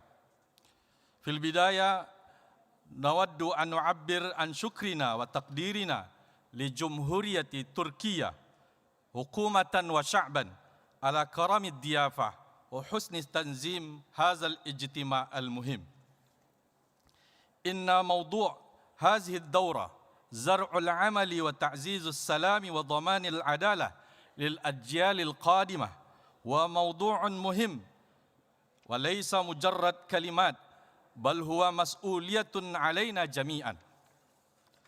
لكن الواقع اليوم صعب، فلا أمل مع الخوف، ولا سلام مع العنف، ولا عدالة مع استمرار الظلم، وهذا واضح في عالمنا اليوم وفي الشرق الأوسط وخاصة في فلسطين. ودعونا نبكي أنظارنا موجهة إلى عائلتنا الفلسطينية الشقيقة. إن إندونيسيا تعرب عن أسفها الشديد لاستمرار المعاناة في غزة، فبعد 6 أشهر من إعلان وقف إطلاق النار لا يزالون الفلسطينيون غير آمنين، إذ تتواصل الهجمات الإسرائيلية بشكل روتيني، وقد سجل ما لا يقل عن 738 شهيدا منذ بدء سريان وقف إطلاق النار. إن النمط ذاته يتكرر في الضفة الغربية، فنحن نشعر بالقلق الشديد إزاء التقارير التي تتحدث عن تسليح المستوطنين الإسرائيليين وتنظيمهم مما يدفع باتجاه النزوح ويمكن من الاستيلاء القسري على الأراضي والماشية الفلسطينية. يجب أن يتوقف هذا فوراً. علينا أن نضع حداً لهذا التوسع الاستيطاني غير القانوني والإفلات عن العقاب. كما ندين بالشدة مصادقة الكنيسات الإسرائيلي على التشريع يفرض عقوبة الإعدام على المعتقلين الفلسطينيين. هذا التشريع غير مقبول ويشكل انتهاكاً جسيماً للقانون الإنساني الدولي وقانون حقوق الإنسان. ندعو إلى إلغائه فوراً. وفي هذا السياق ندين بأشد العبارات الهجمات التي استهدفت قوة حفظ السلام التابعة للأمم المتحدة، والتي أدت إلى استشهاد جنود إندونيسيين أثناء قيامهم بواجبهم النبيل في حفظ السلام. إن استهداف قوة حفظ السلام يعد انتهاكاً خطيراً للقانون الدولي ويقوض الجهود الجماعية للاستقرار والأمن. السيدات والسادة، نود أيضاً التحذير من فكرة ما يسمى بإسرائيل الكبرى، وهي فكرة تقوم على التوسع بالقوة ولا تهدد فلسطين وحدها، بل تشكل خطراً مباشراً على أمن الدولة المنطقة وعلى السلام والأمن في العالم. وقد ظهرت في الآونة الأخيرة ادعاءات ومخاوف متداولة منسوبة إلى بعض المسؤولين العسكريين الإسرائيليين تفيد بأن إسرائيل قد تتعامل مع الدول الأخرى كأهداف مستقبلية بعد إيران، وتشير بالأسف بعد هذه الادعاءات إلى تركيا على وجه الخصوص.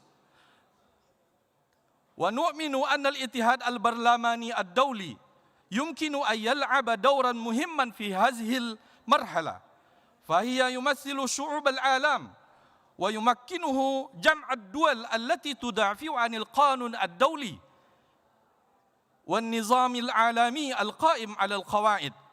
ونأمل أن ينجح الاتحاد في جمع كل الجهود التي تعمل من أجل العدالة والسلام، وأن يساهم في حماية القانون الدولي. ومن خلال هذا التعاون يمكننا أن نحول موضوع هذه الدورة إلى واقع حقيقي، حيث يتحقق الأمل ويترسخ السلام وتتحقق العدالة للأجيال القادمة. دورنا كبرلمانيين لا يقتصر على التشريع فقط، بل يشمل الدفاع عن القيم الإنسانية والوقوف مع الحق وحماية الضعفاء. لقد اختارت إندونيسيا موقفها بوضوح. نحن نختار السلام، نختار القانون الدولي، نختار الإنسانية. شكرا. Thank you, Indonesia. Now I welcome to the podium distinguished delegate from Mauritania, followed by Poland. Mauritania, you have the floor.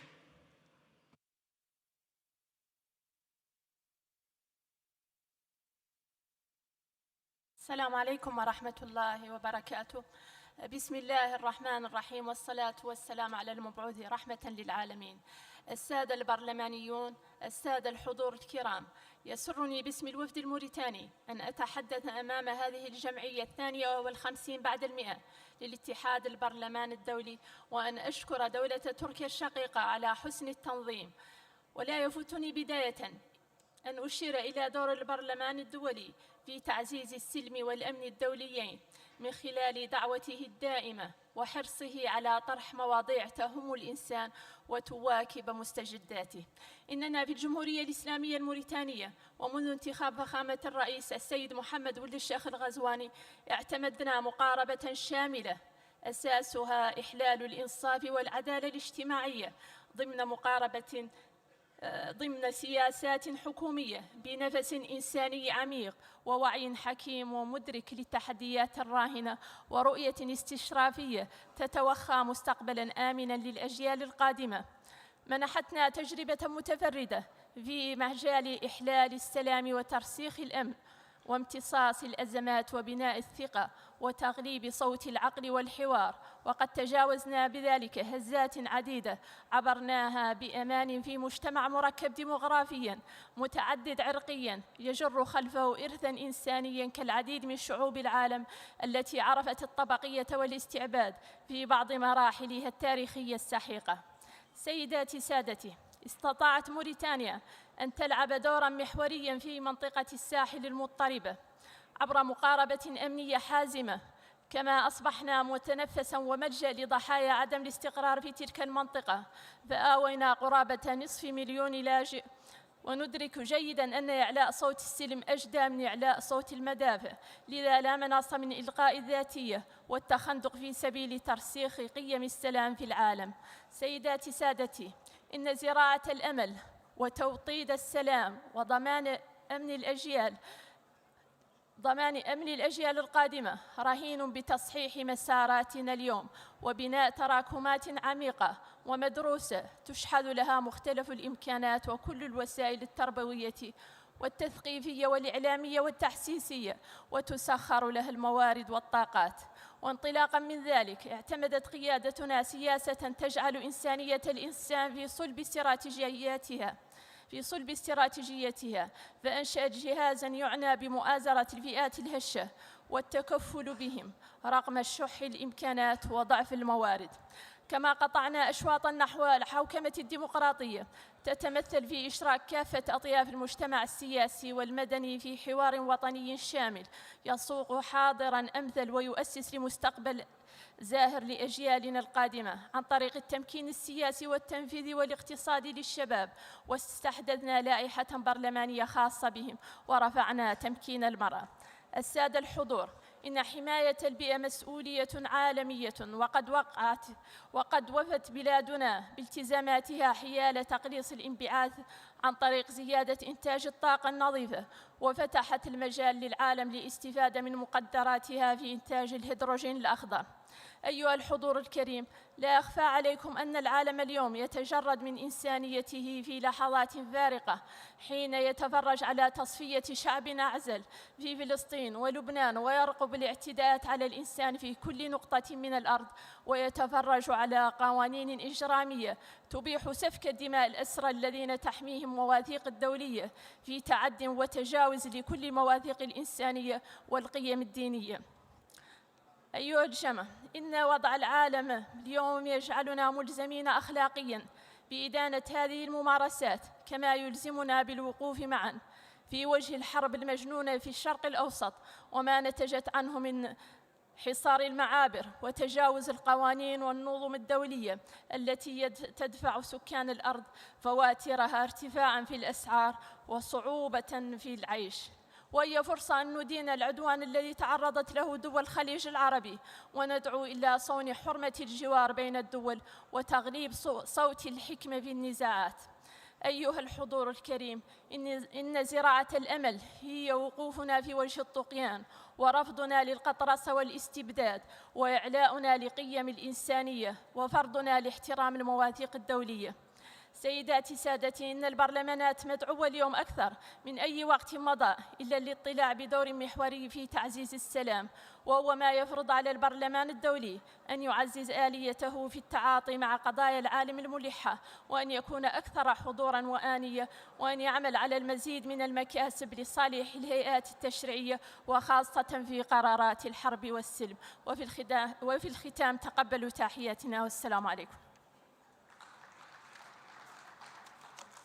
Thank you, Mauritania. Now I welcome to the podium distinguished delegates from Poland, followed by Democratic Republic of Congo.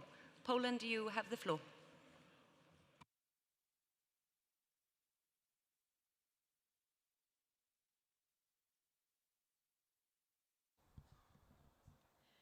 Madam President, Excellencies, dear colleagues, the world is heading in a very dangerous direction.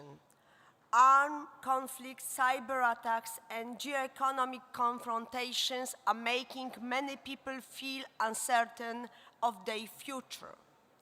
Contemporary conflicts, including the ongoing war in Ukraine following Russia's aggression, illustrate now how wars are never confined in their immediate geography. The global economy is a system of interconnected vessels, and it is often difficult for the individual state to shield itself from the consequences of a conflict in which it is not even directly involved. An example is the current situation in the Middle East, which is generating significant turbulences in the oil market and affecting many countries, even those not directly dependent on supplies from that region. The consequences spread far beyond regional borders, affecting countries across Africa, Asia, the whole world through disrupted food supply chains, rising energy prices, and heightened economic uncertainty. Democratic countries have not yet provided response to current threats that satisfy the majority of their citizens. Global spending of the military continues to reach successive record heights, placing an increasing burden in state budgets. They are not the only causes for concern. In the face of rising temperatures, collapsing ecosystems, and increasingly frequent extreme weather events, conditions for food production and water accessibility are becoming harder to reach. The growing number of migrants and displaced persons will pose new challenges for migration policy and social welfare system. Young people are conscious and engaged citizens, ready for social and political participation. They often feel a lack of representation and limited influence over lawmaking processes.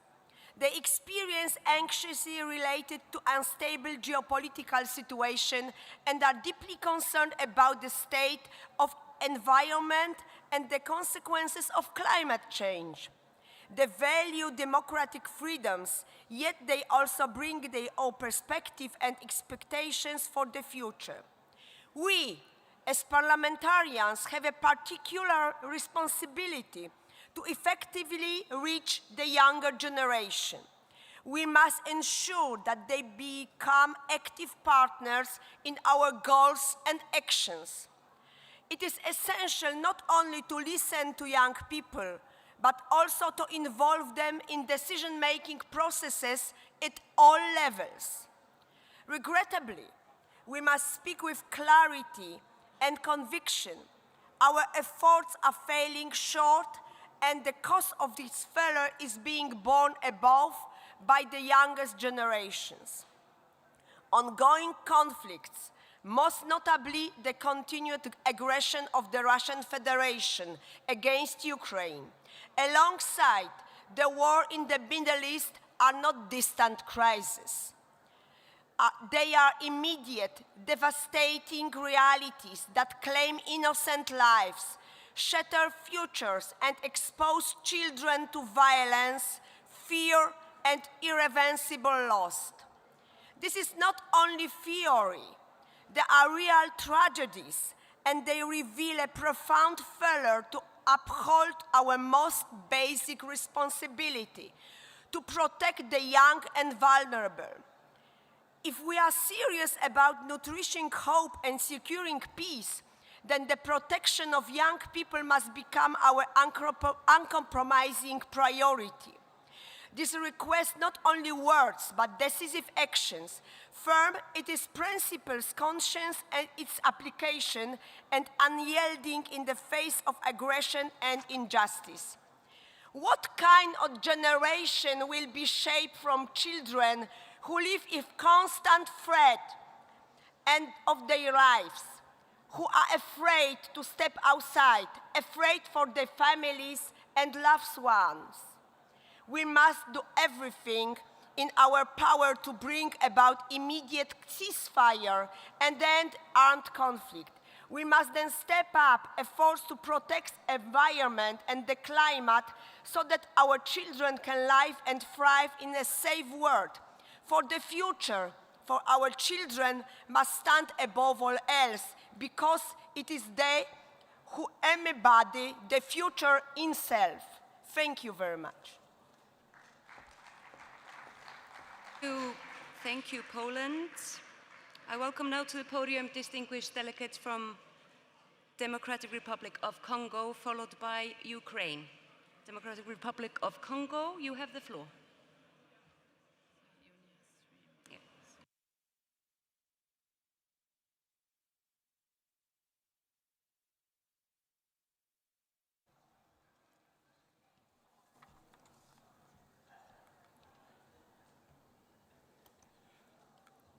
Madame la Présidente, Mesdames et Messieurs les Présidents et chers collègues, distingués délégués, Mesdames et Messieurs, le thème qui nous réunit lors de cette 152e Assemblée de l'UIP est cultiver l'espoir, consolider la paix et assurer la justice pour les générations futures.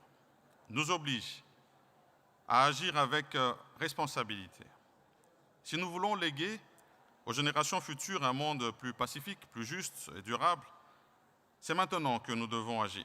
C'est ainsi que le Parlement de la République démocratique du Congo s'engage dans l'accompagnement des processus de paix menés par le gouvernement sous la houlette de son Excellence Félix-Antoine Tshisekedi Tshilombo, président de la République et chef de l'État, notamment dans les accords de Washington signés entre le Rwanda et la République démocratique du Congo, pour mettre fin à l'instabilité chronique dans sa partie est, alimentée par l'exploitation illicite des ressources naturelles. Mais pour que l'action parlementaire contribue efficacement à la résolution des conflits, elle doit être fondée sur la vérité et le respect des engagements pris. Parlons de vérité, quelle n'a pas été notre surprise avant-hier d'entendre une voix affirmer dans cette salle que le conflit en République démocratique du Congo serait purement interne et que le Rwanda n'y serait pour rien. Nous tenons pour notre part à partager avec vous 3 faits incontestables. Premièrement, la résolution 2773 du Conseil de sécurité des Nations Unies, adoptée le 21 février 2025, qui exige le retrait sans condition préalable des forces rwandaises du territoire de la République démocratique du Congo et la cessation de leur soutien à la FCM 23.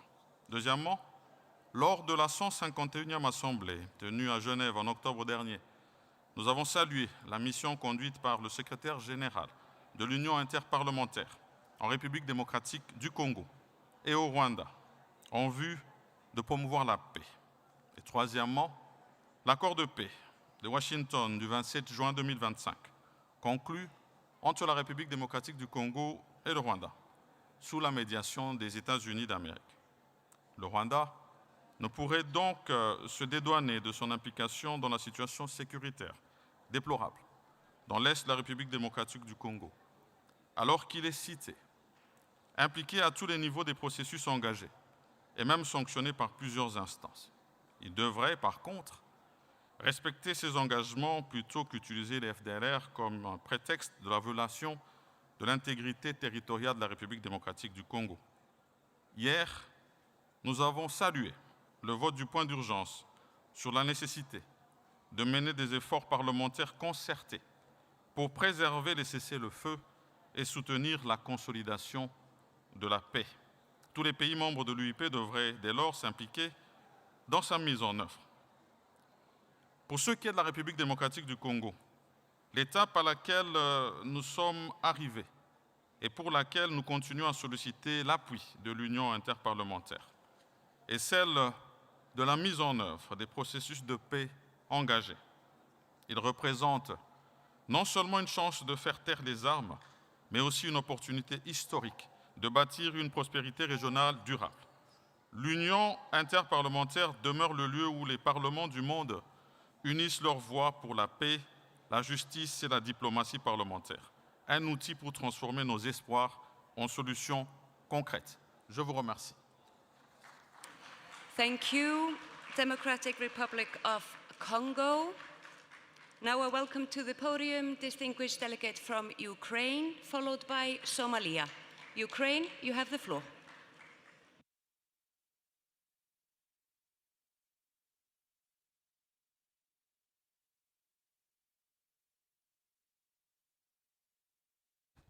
Madam President, dear colleagues, dear guests, excellencies, ladies and gentlemen. First of all, I would like to thank our host, the Republic of Turkey, for the excellent organization of the 122nd Assembly of IPU and for warm hospitality.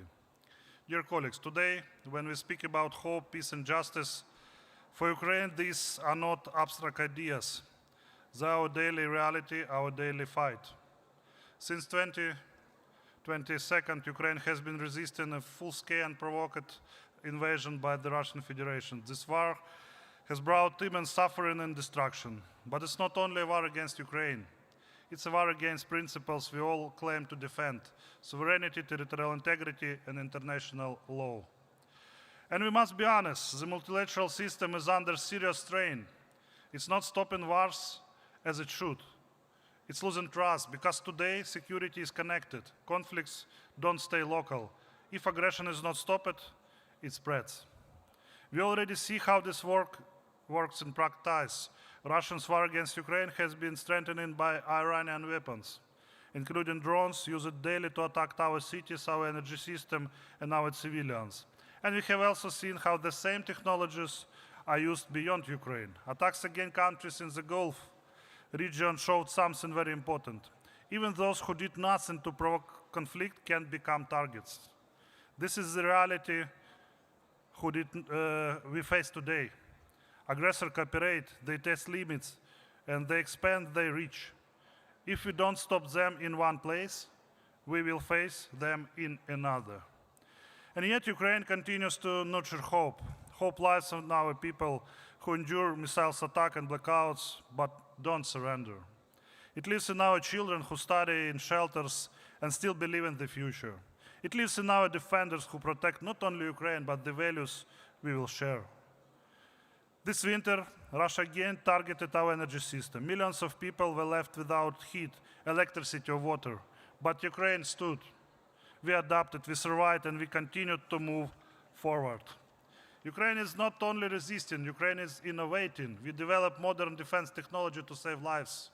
We built a digital state that works even in wartime. Even under attack, we are building the future. Peace is our goal. Ukraine wants peace more than anyone else. But peace can't mean surrender. It can't be built on occupation or impunity. A just and lasting peace must be based on full respect for Ukrainian sovereignty and territorial integrity. Anything less is not peace. It's only a pause before the next war. And peace without justice is impossible.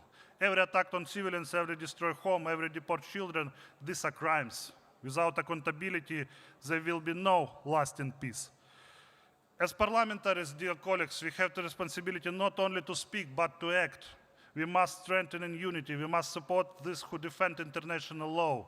We must ensure that aggression is not rewarded, because the decision we make today will define the future.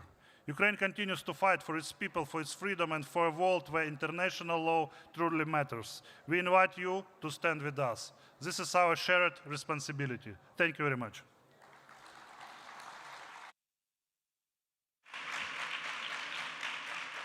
Thank you, Ukraine. I now welcome to the podium distinguished delegate from Somalia, followed by... Right of reply, please.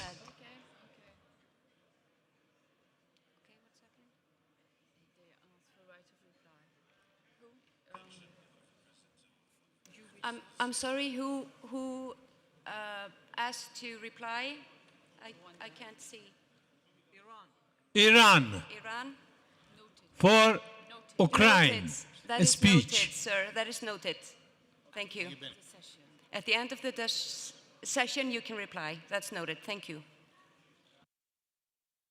And I now give the floor to Somalia. Bismillahirrahmanirrahim.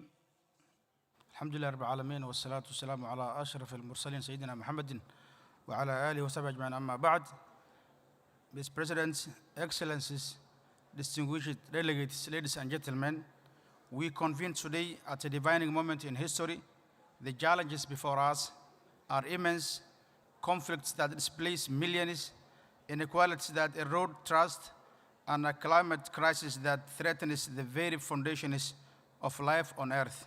Yet, amid these trials, we are called to embrace a vision of hope, peace, and justice, not only for ourselves, but for the generations who will inherit the world we shape today.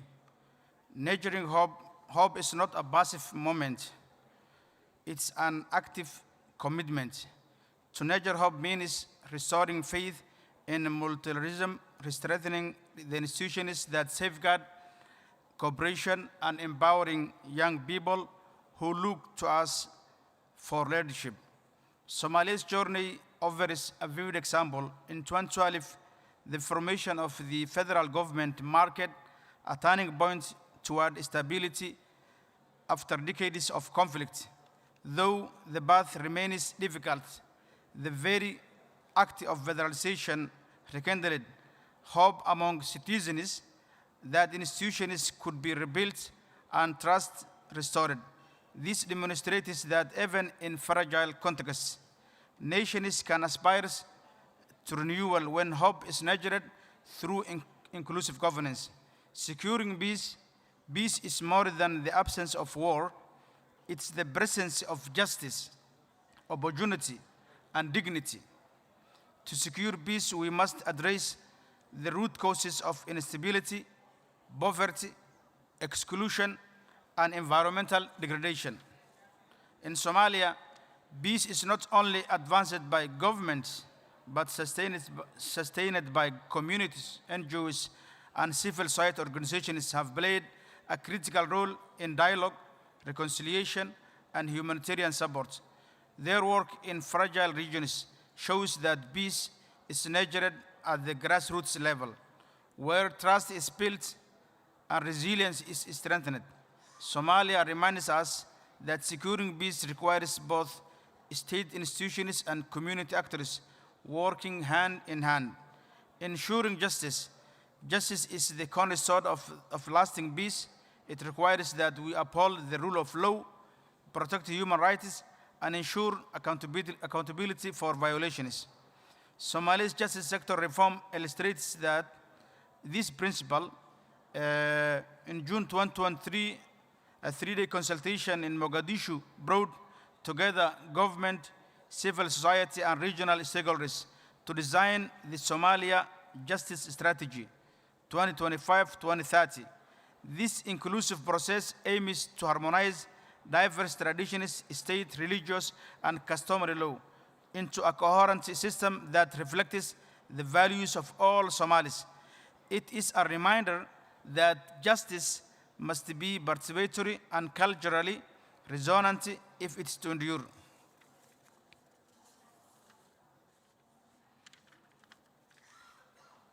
Excellencies, this general debate is not merely an exchange of words. It is a call to action. Let us commit ourselves to nurturing hope through inclusive dialogue. Securing peace, let us commit through preventive diplomacy, and ensuring justice through unwavering respect for human rights. Somalia's case studies remind us that progress is possible even in fragile contexts. They show that hope can be rekindled, peace can be nurtured, and justice can be built when communities, governments, and international community act together. In honoring this theme, we honor the promise of the United Nations Charter. We affirm that peace is possible, justice is achievable, and hope is enduring. Together, let us build a future worth of generations yet to come. I thank you all.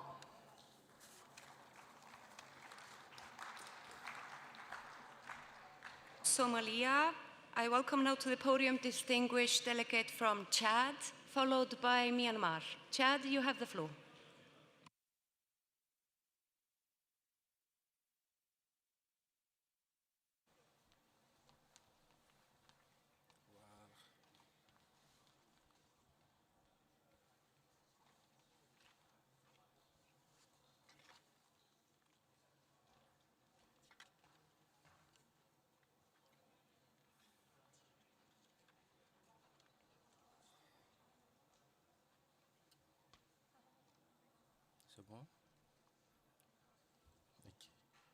Madame la Présidente de l'Union interparlementaire, Monsieur le Président de la Grande Assemblée nationale de Turquie, Monsieur le Secrétaire général de l'Union interparlementaire, cher Martin, Mesdames et Messieurs les Présidents des Parlements, honorables parlementaires, distingués invités, chers collègues.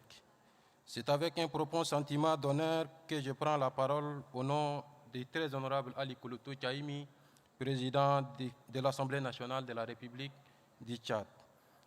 Retenu par des obligations d'État, m'a fait l'honneur de le représenter à cette Assemblée de notre institution. Tout en vous présentant ces fraternelles salutations, il m'a chargé de vous réaffirmer son profond attachement aux idéaux de paix, de coopération et de dialogue portés avec constance par l'UIP et souhaite plein succès aux travaux de cette Assemblée générale de l'UIP. À cet instant solennel, la délégation du Tchad par ma voix tient à vous exprimer, Madame la Présidente de l'Union interparlementaire, Honorable Tulia Action, ses remerciements appuyés pour la qualité de votre leadership. Elle exprime également ses vifs remerciements à son Excellence M. Numan Kurtulmus, Président de la Grande Assemblée nationale de Türkiye, ainsi qu'aux plus hautes autorités de ces grands pays, pour l'accueil empreint de chaleur, de générosité et de haute considération qui nous est réservé depuis notre arrivée dans cette majestueuse cité d'Istanbul, carrefour de civilisation, trait d'union entre les continents et symbole de dialogue entre les cultures. Excellences, Mesdames et Messieurs, distingués invités, les thèmes qui nous réunissent aujourd'hui, cultiver l'espoir, consolider la paix et assurer la justice pour les générations futures, s'impose à nous comme une exigence morale, un impératif politique et une responsabilité historique. Pour le Tchad, sous la vision éclairée du maréchal Mohamed Idriss Déby Itno, président de la République, chef de l'État, ces trois piliers, espoir, paix et justice, ne sont ni des abstractions ni de simples proclamations. Ils sont le reflet d'un vécu, le socle d'un engagement et l'horizon d'un projet national résolument tourné vers l'avenir. Cultiver l'espoir, c'est avant tout croire en la capacité de nos nations de se relever, à se transformer et à se projeter avec confiance dans l'avenir. Dans cette optique, au Tchad, cet espoir prend racine dans une jeunesse dynamique, résiliente et porteuse d'ambitions légitimes. Cette jeunesse est soutenue par des politiques publiques orientées vers la transformation structurelle de notre économie et à travers la promotion de leur employabilité et l'expression de leur plein potentiel. De même, pour la PAM tchadienne, pilier essentiel de notre société, l'espoir se traduit par l'égalité des chances, la reconnaissance de leurs droits et sa pleine participation à la vie publique. Excellences, Mesdames et Messieurs, distingués invités, consolider la paix, c'est relever l'un des défis les plus exigeants de notre époque. La paix durable ne se limite pas à l'absence de conflits. Elle repose sur la confiance, le dialogue, l'inclusion et le respect mutuel. Dans un environnement sahélien marqué par des mutations profondes et des défis sécuritaires persistants, le Tchad a su démontrer qu'un chemin est possible en engageant une transition politique maîtrisée, marquée par un dialogue politique, dialogue inclusif et souverain, véritable levier du retour à la normalité constitutionnelle, démocratique et consensuelle. Mon pays, le Tchad, a tiré de cette expérience la vérité essentielle qu'une paix durable ne s'impose pas. Elle se construit avec patience, responsabilité et engagement collectif. Excellences, Mesdames et Messieurs, distingués délégués, assurer la justice pour les générations futures, c'est poser les fondations d'un état de droit solide, crédible et résolument engagé à garantir aux prochaines générations un héritage viable, équitable et souverain. Honorables collègues parlementaires, le Tchad a la ferme conviction que la coopération interparlementaire portée par l'UIP constitue un levier essentiel pour répondre aux défis contemporains, notamment la prévention des conflits, la gestion post-conflit, la consolidation des démocraties. À cet égard, le Tchad, mon pays, salue le rôle remarquable joué par M. Martin Tchungo, secrétaire général de l'UIP, dont l'engagement a permis de renforcer les dialogues entre les nations, de promouvoir les valeurs démocratiques et d'accompagner efficacement le développement des institutions parlementaires, notamment en Afrique. Nous nous félicitons également du renforcement de l'excellente coopération entre l'UIP et le Parlement du Tchad qui ouvre des perspectives prometteuses pour la modernisation de notre institution. Excellences, Mesdames et Messieurs, distingués invités, honorables parlementaires, à l'heure où le monde est confronté à des crises multiformes et diverses, la responsabilité collective est engagée. Nous devons faire le choix du dialogue, de la solidarité et du respect des valeurs universelles au regard du thème de l'Assemblée qui nous réunit aujourd'hui. Le Tchad, mon pays, fort de sa résilience et de sa stabilité retrouvée, démarre engagé résolument dans cette dynamique collective de cultiver la paix, consolider la paix, d'assurer la justice pour les générations futures. Vive la solidarité interparlementaire, vive la diplomatie parlementaire, que vive la paix entre les nations. Je vous remercie pour votre aimable attention. Now I welcome to the podium distinguished delegate from Myanmar, followed by UNRWA. Myanmar, you have the floor.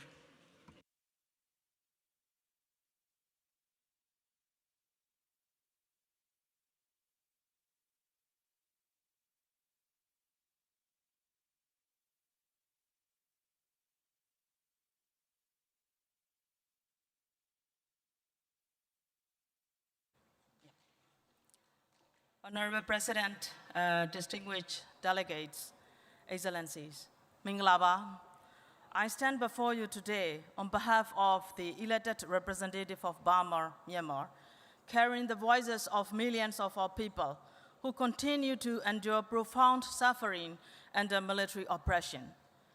The theme, nurturing hope, securing peace, and ensuring justice for future generations, resonate profoundly with the ongoing struggle of Myanmar people.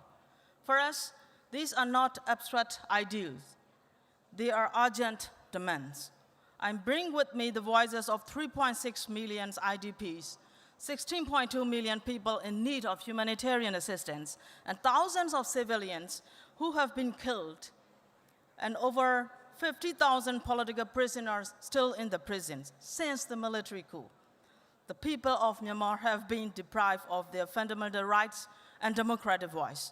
Despite these immense challenges, the people of Myanmar continue to demonstrate extraordinary resilience and courage in their pursuit of democracy. Securing peace remains a pressing challenge. Our nation is facing widespread oppressions, displacement, and human suffering. Communities have been devastated, and millions are in urgent need of protection and assistance. Sustainable peace cannot be achieved through force. It must be built upon dialogue, inclusion, and respect for the democratic will of the people. Accountability is equally essential, not only to address the suffering of today, but also to prevent the recurrence of such injustice for future generations. Dear colleague, I believe that honorable members of parliaments from around the world will not want to sit in the same room as those who stage an unconstitutional coup against their own people. We stand here today as the democratically elected representative of the people elected in 2020 election, in which over 27.5 million people cast their votes. That demand has not expired. That demand has not been transferred. That was stolen. And yet, the people of Myanmar have not given up hope.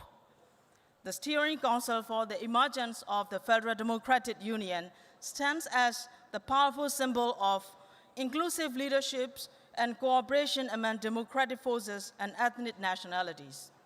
Therefore, we called upon this esteemed assembly to reject the legitimacy of the military regime and its proxy parliament, no matter how it is repackaged, to reaffirm recognition of the CRPH as Myanmar's legitimate parliamentary representative, and to take decisive coordinated actions to end the ongoing violence against civilians. We respectfully urge this assembly to stand with us, not only in words, but in meaningful actions. Let us work together to ensure that hope is restored, peace is secure, and justice is delivered for Myanmar and for future generations. I thank you. Thank you, Myanmar. Now I welcome to the podium the last speaker of this morning session, distinguished delegate from the United Nations Relief and Work Agency for Palestine. UNRWA, you have the floor.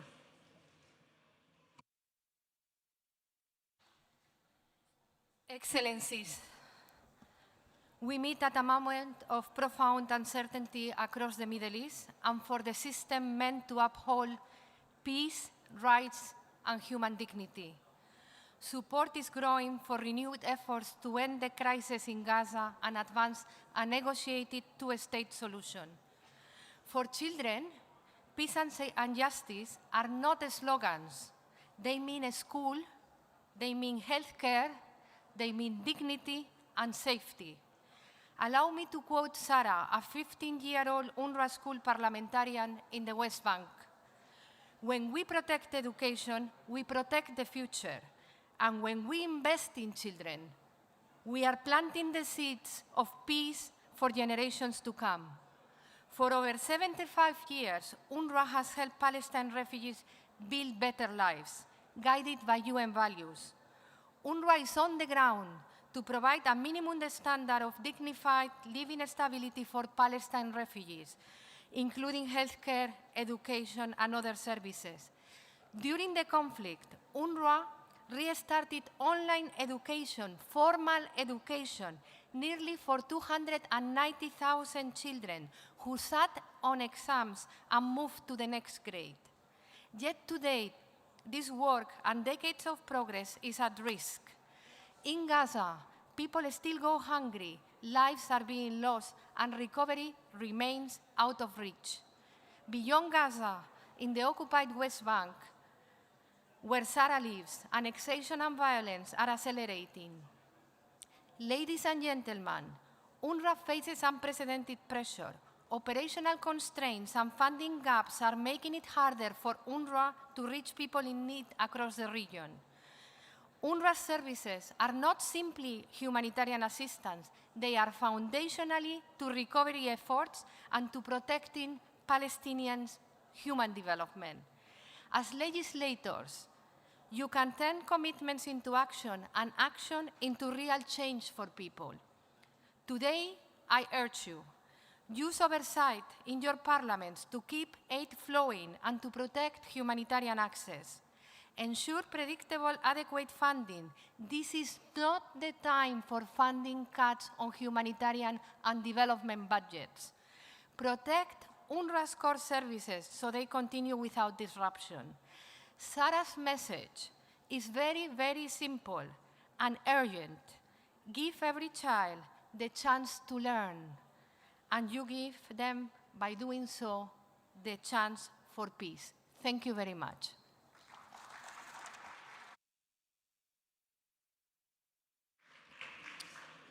Thank you, UNRWA.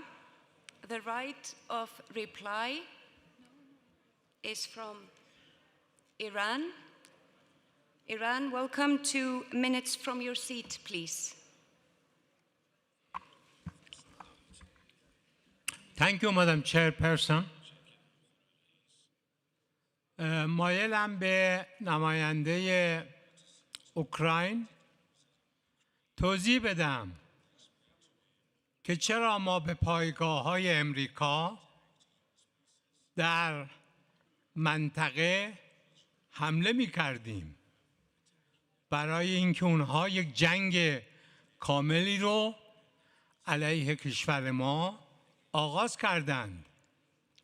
رهبر ما رو شهید کردند. رئیس مجلس ما رو دکتر لاریجانی رو که 3 دوره رئیس مجلس بود و بارها در این IPU شرکت کرده بود به شهادت رساندند و بیش از 4000 نفر و دانش آموزان ما رو، زنان ما رو به شهادت رسوندند. ما میبایست جواب سختی به متجاوز بدیم و دادیم. پایگاه‌های امریکای متجاوز در بعضی از کشورهای همسایه ما بود و ما میبایست این پایگاه‌ها رو نابود بکنیم و این کار رو کردیم. این توضیح جناب عالی. اما روسیه یکی از کشورهایی است که به کشورهای مختلف دنیا سلاح صادر میکنه. او نیازی به سلاح ایران نداشت و ما بارها این رو توضیح دادیم. ما در خبرها داشتیم که آقای زلنسکی سفری به امارات داشتند و محموله ای از پهپادهای اوکراینی تحویل امارات شد. ما انبار اون پهپادها رو موشکباران کردیم و از بین بردیم و پهپادهایی که از اونجا علیه ما استفاده شد پهپادهای یک کشور دیگری بود که خودشون میدونن، ما هم میدونیم. بنابراین بر اساس دستور قرآنی فاعتدوا علیهم بمثل ما اعتدی علیکم و طبق ماده 51 منشور ما حق دفاع داشتیم و دفاع کردیم. Thank you, Madam Chairperson. Thank you. Thank you, Iran. The general debate will continue at 2:30, and we will now move on to the emergency item. Give me 1 minute.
colleagues,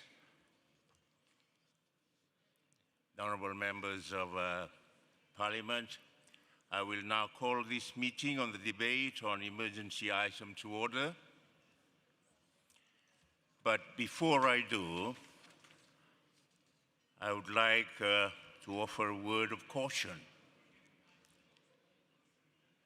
The right to freedom of opinion and expression is a fundamental right that contributes to the observation of all other rights and is and remain a critical foundation of democracy.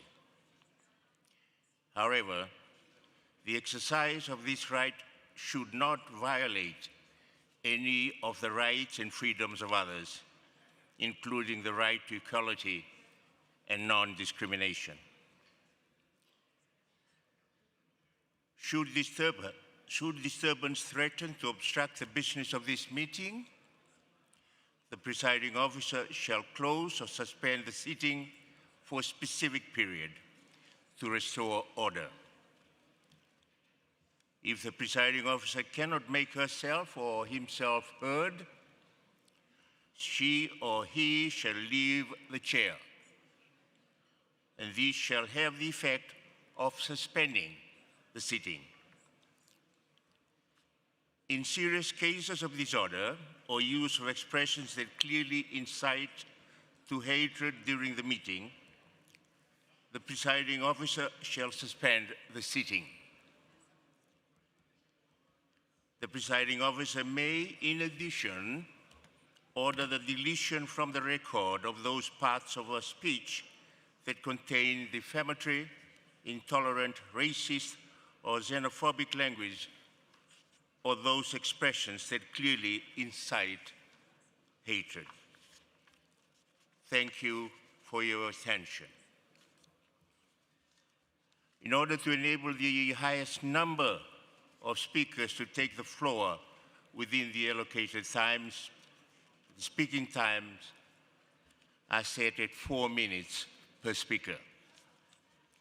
Please make good use of your sense of time and bear with the chair when I tell you that your speaking time is over. Now all speakers will take the floor from where they're seated, at their seats.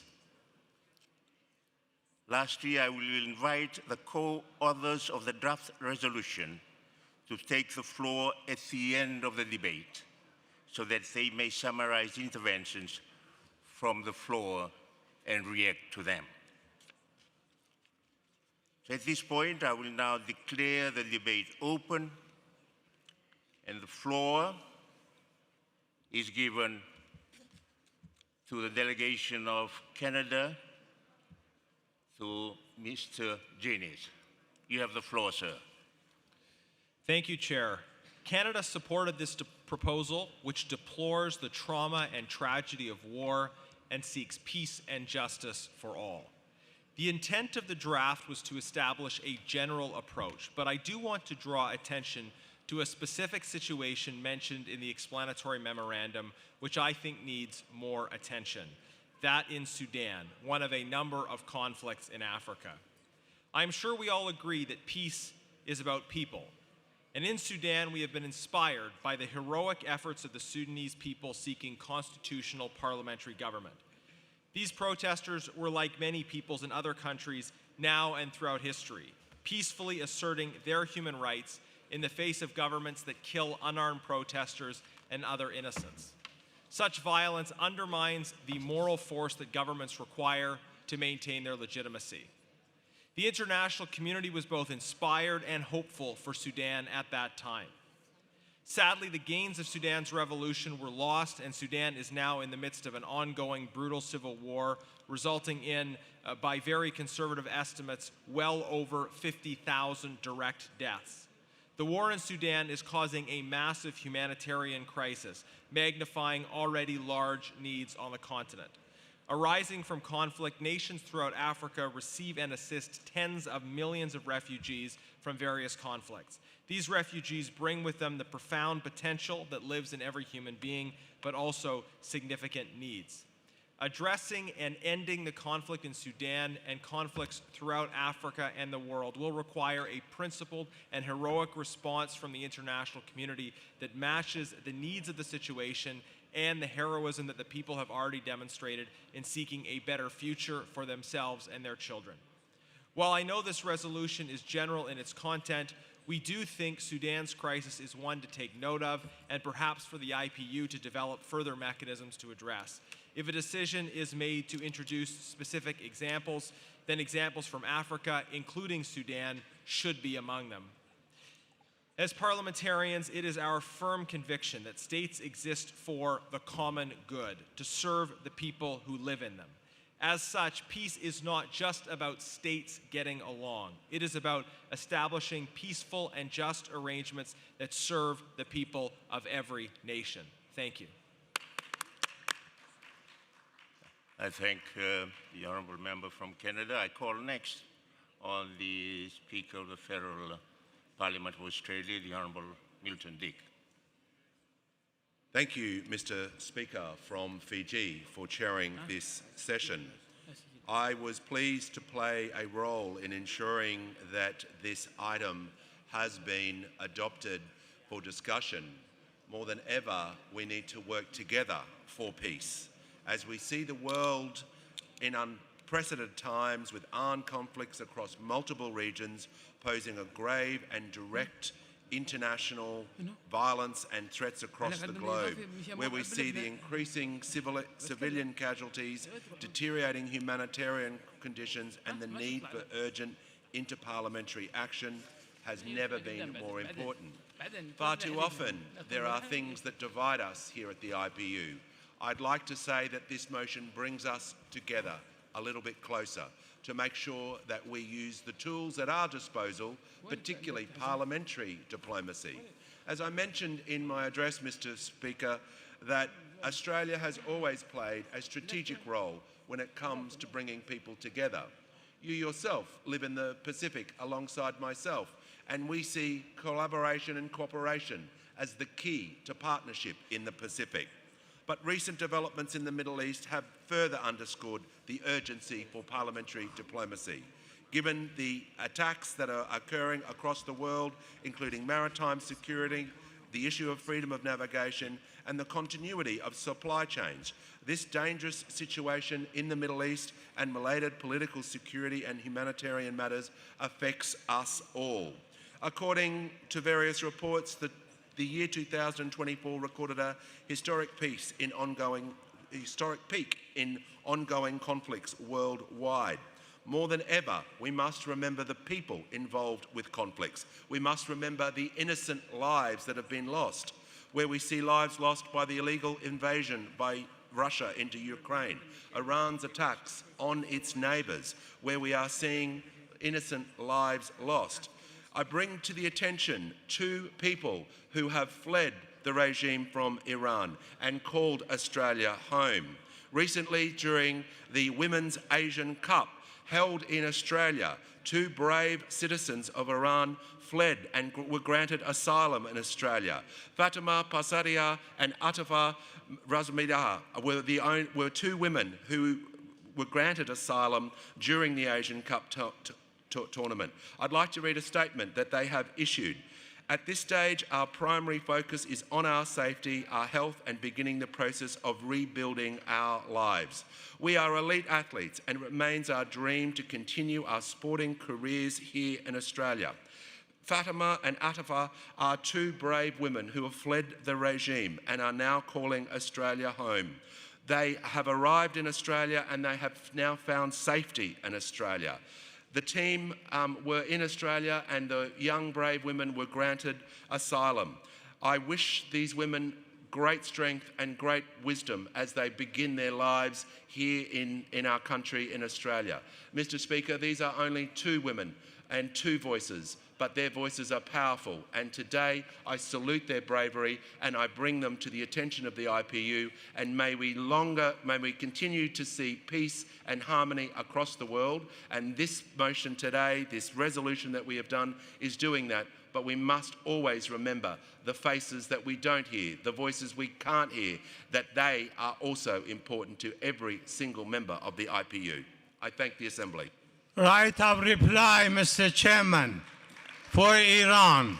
Right of reply. Iran, the rule is that you will wait until the end of the debate before I grant you the right of reply. Thank you, sir. We now move on to the next speaker. I will now invite, before I do that, I will remind that we have the request form that are available for anyone who may wish to intervene in the course of the debate. So I now invite the representative from Ukraine, Ms. Lesia. You have the floor, ma'am. Thank you. Dear Chair, distinguished colleagues, the war in the Middle East has profoundly shocked us. For Ukrainians, it is not distant. It feels familiar, too familiar. We see the same patterns, the same methods, the same cruelty. Just like Russia's brutal invasion of Ukraine 4 years ago, it began in February. Just like in Ukraine, civilians are paying the highest price: women, children, families. And international law is being broken again and again. And even now, my constituency is left bank of Kyiv. Kyiv is the capital of Ukraine. And this winter, our civilian people, kids, women, were freezing in their apartments with the temperature -20 outside because Russians destroyed our power plants and electricity systems. There is a dark irony on this. The same weapon used to terrorize our cities are now used to terrorize others. Iranian Shaheds, drones, the same sound, the same fire, the same destruction. This is not coincidence. It shows a simple truth. Our world is interconnected. Our security is shared, and so are our vulnerabilities. What happens in Ukraine does not stay in Ukraine. What happens in the Gulf does not stay in the Gulf. These crises are linked, and so must be our response. Ukraine understands this is in practice. Every day we defend our skies, adapt and innovate. Today we stand ready to support our partners in Saudi Arabia, Qatar, Bahrain, Jordan, Syria, Turkey, strengthening air defense, sharing real battlefield experience and advancing solutions such as drone interceptors. Because solidarity must be practical. Colleagues, what we are witnessing did not emerge in isolation. It became possible because aggression was not stopped early and impunity was tolerated. This is why we need an emergency item that reflects the full reality, addressing aggression in the Gulf and recalling where it began. In 2014 with Crimea, and in 2022 with the full-scale invasion of Ukraine. We will support all efforts that condemn unprovoked aggression, protect civilians, and uphold international law. We must also protect critical infrastructure, energy, heating, water as a pillar of stability. This is a backbone of society. They keep people alive and states stable. When they are targeted, it is an attack of dignity and democracy. As we meet here, just to the north in Ukraine, Russia has carried out one of its deadliest attacks this year. At least 17 people were killed and more than 100 injured. This is the reality we live in. While we speak of peace, our people are under the attack. This is how Russia marks our assembly in Istanbul with the blood of civilians. Colleagues, justice, security, and peace are one. If we fail to act together, we will face this crisis again. Ukraine stands with the states of the Gulf. We stand for accountability and for the protection of civilians, and for united response to all aggressors, whether Iran or Russia. Let's adopt the emergency item that empowers us to stand firmly against barbaric aggressions. Thank you. Thank you. Our next speaker is the Honorable Mr. Govender from South Africa.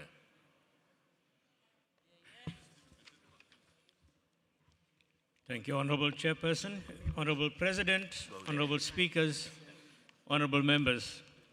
The global community, as in recent months, faced intensified threats to global peace and security, including imminent threats to the effective functioning of global economic systems.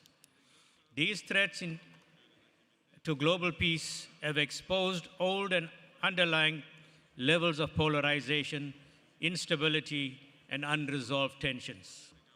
Therefore, the decision of this Assembly to adopt an emergency item to preserve ceasefires and support peace building in the Middle East and other regions signals that parliaments from across regions and political traditions agree that the situation in the Middle East and the wider pattern of escalating conflicts globally demands immediate attention and a clear response. Our vote on this item affirms South Africa's long-standing and consistent position that international humanitarian law must be respected, that humanitarian access must be unhindered. Furthermore, dialogue and multilateral engagement remains the most effective tools to resolving conflict. Our support for this resolution is also informed by our own historical experience. We know that sustainable peace cannot be imposed through force. It must be built through inclusive political processes, mutual recognition, and a commitment to justice and human dignity. By endorsing this resolution, we are sending a unified message that civilization should not be used as collateral to make political statements. We are jointly asserting that ceasefires are not gestures, but serve as necessary instruments to restore calm. We are therefore asserting that peace building must take precedence over military escalation. This message is directed at governments, parties in conflict, and international institutions. Parliaments expect de-escalation, unhindered humanitarian access, accountability, and a genuine recommitment to political solutions grounded in international law. This emergency item also makes it clear that parliaments will not accept a world where prolonged conflict becomes the norm or where humanitarian catastrophe is met with indifference. In supporting this resolution, parliaments affirm that we are not observers of global crisis. We are custodians of global peace and stability, which should be actively advanced through multilateralism and parliamentary diplomacy. Let us therefore remain committed to preventing further loss of lives by advocating for a just and lasting peace. I thank you, Honorable President.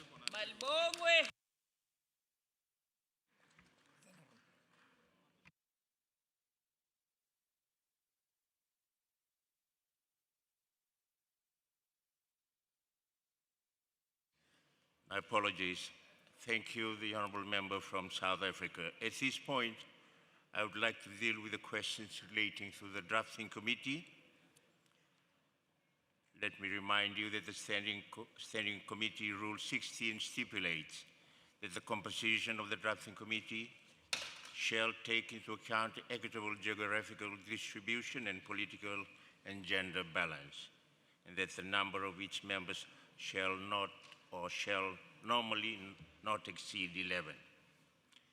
The members of the drafting committee from all the geopolitical groups have been received, so the drafting committee's composition is complete. I remind the members of the drafting committee you are requested that you will meet today from 2:30 p.m. to 6:30 p.m. in room MR25A plus B on the floor M2.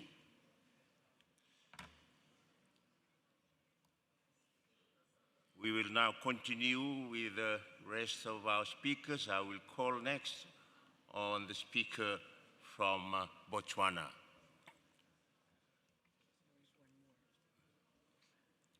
Thank you very much, Mr. President from Fiji. Dear colleagues, ladies and gentlemen, today I rise to address a matter of profound urgency, the preservation of ceasefires and the advancement of peace-building efforts in Africa, Middle East, Europe, and other regions plagued by conflict. Colleagues, ceasefires are not merely pauses in violence. They are fragile lifelines. They represent the first step toward reconciliation, the first breath of hope for communities torn apart by war. Yet without sustained and concerted parliamentary action, these lifelines risk being severed, plunging societies back into cycles of destruction. Parliaments, as the voice of the people, bear a unique responsibility. We are entrusted with oversight, with ensuring that governments honor their commitments to peace. We hold the power to allocate resources for humanitarian relief, reconstruction and reconciliation, and through parliamentary diplomacy, we can extend bridges across divides, fostering dialogue where official channels may falter. Botswana's parliament actively promotes peace by strengthening democratic institutions and holding them accountable, upholding constitutional and humanitarian rights, and human rights, and engaging in both national and international peace-building initiatives. And indeed, peace indices places us among the most peaceful countries in Africa and the world. And so this emphasizes good governance, decentralization, and traditional systems like our own traditional quota system to maintain social harmony. A commitment to Sustainable Development Goal 16, peace, justice, and strong institutions. Botswana Parliament participates in global forums such as the IPU, where it highlights the importance of peace, justice, and governance. In October 2023, the former speaker reaffirmed Botswana's dedication to these principles at the 147th IPU Assembly in Angola, Luanda. Today, I'm here as the current speaker reiterating and sharing sentiments on the same. An aspiration 4 of the African Union Agenda 2063 focuses on achieving a peaceful and secure Africa by ending conflicts, promoting stability, and ensuring that peace becomes the foundation for sustainable development. It emphasizes silencing the guns by 2030 and building strong institutions to prevent violence and insecurity. As the Botswana Parliament, we strive to ensure the achievement of these agendas through passing progressive and transformational laws and policies that guard against any proliferation of violence. To members of the IPU, the agency before us is clear. We must strengthen mechanisms to monitor and uphold ceasefire agreements. We must advocate for inclusive peace processes that give voice to women, youth, and marginalized communities. We must encourage regional cooperation, recognizing that peace in one nation is inseparable from stability in its neighbors. We must work in solidarity with international parliamentary networks to amplify calls for peace and hold accountable those who undermine it. Peace is not built in a day, nor is it sustained by words alone. It requires vigilance, commitment, and the courage to act even when the path is difficult. If parliaments fail to rise to this challenge, we risk allowing fragile ceasefires to collapse, condemning generations to renewed suffering. Lastly, let us therefore commit ourselves to this noble task.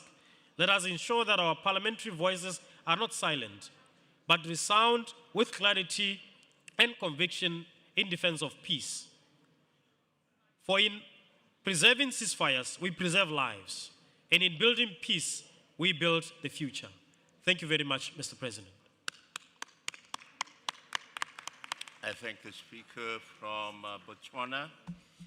At this point, given the constraints of time, the list of speakers is closed. I have 3 former speakers to take the floor. I will now call next on the honorable member from Yemen, Mr. Ali Basura, to take the floor.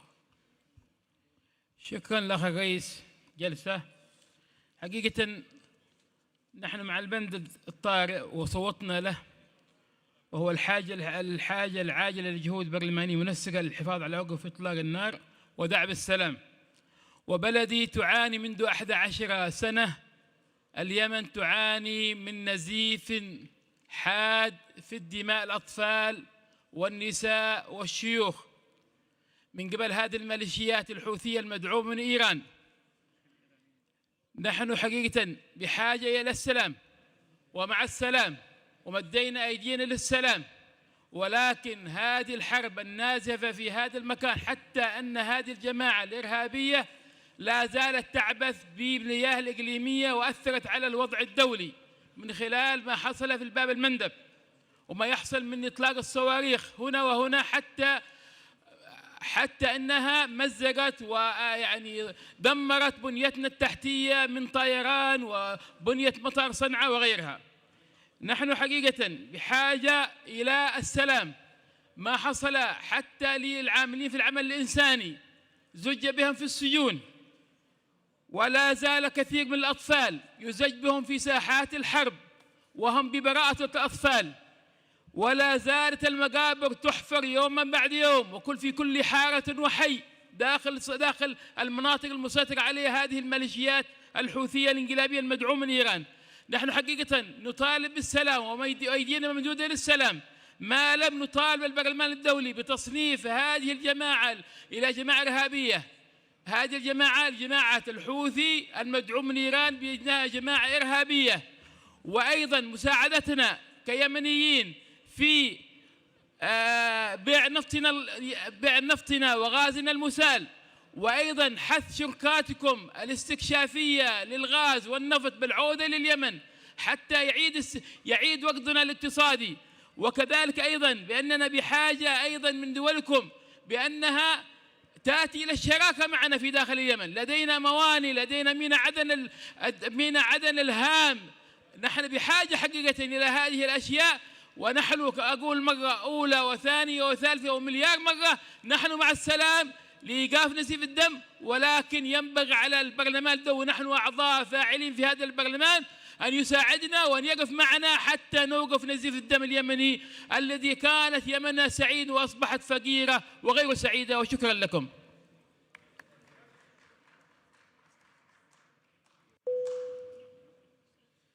I thank the Honorable Speaker from Yemen.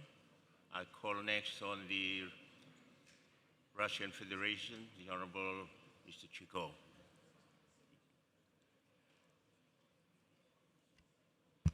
Thank you, Chair. Yesterday, my delegation abstained on the vote on this particular emergency resolution, as well as on the other one. Not because we have problems with the original text, except for a number of minor ones, but we suspected that the discussion on this issue, the agenda, might actually turn out to be highly politicized, and the focus of the discussion would shift from the issues of Middle East, which is the essence of this resolution, to other places. Unfortunately, our expectations have proven to be correct. I feel the need to clarify a few points raised by the Ukrainian delegation. First of all, about the Shahid drones, I believe the Iranian colleagues are well placed to clarify that particular one. Russia does not employ Iranian drones or other armaments. Russia has enough in quality and quantity of its own. It is Ukraine that is trying to solicit drones from at least 19 other countries, particularly European ones, thereby escalating the situation in in and around the conflict. As far as the minus 20 degrees, that might sound shocking to a number of countries represented here. But if you compare minus 20 in Ukraine to plus 40 in Gaza and Lebanon, I think the comparison would not be in favor of Ukraine. The attacks on civilian infrastructure and civilian energy objects are not, I would say, an issue that Ukraine is positioned to put forward. Actually, adjacent Russian regions, adjacent to Ukraine, suffer from the same temperatures and suffer from waves of Ukrainian drones.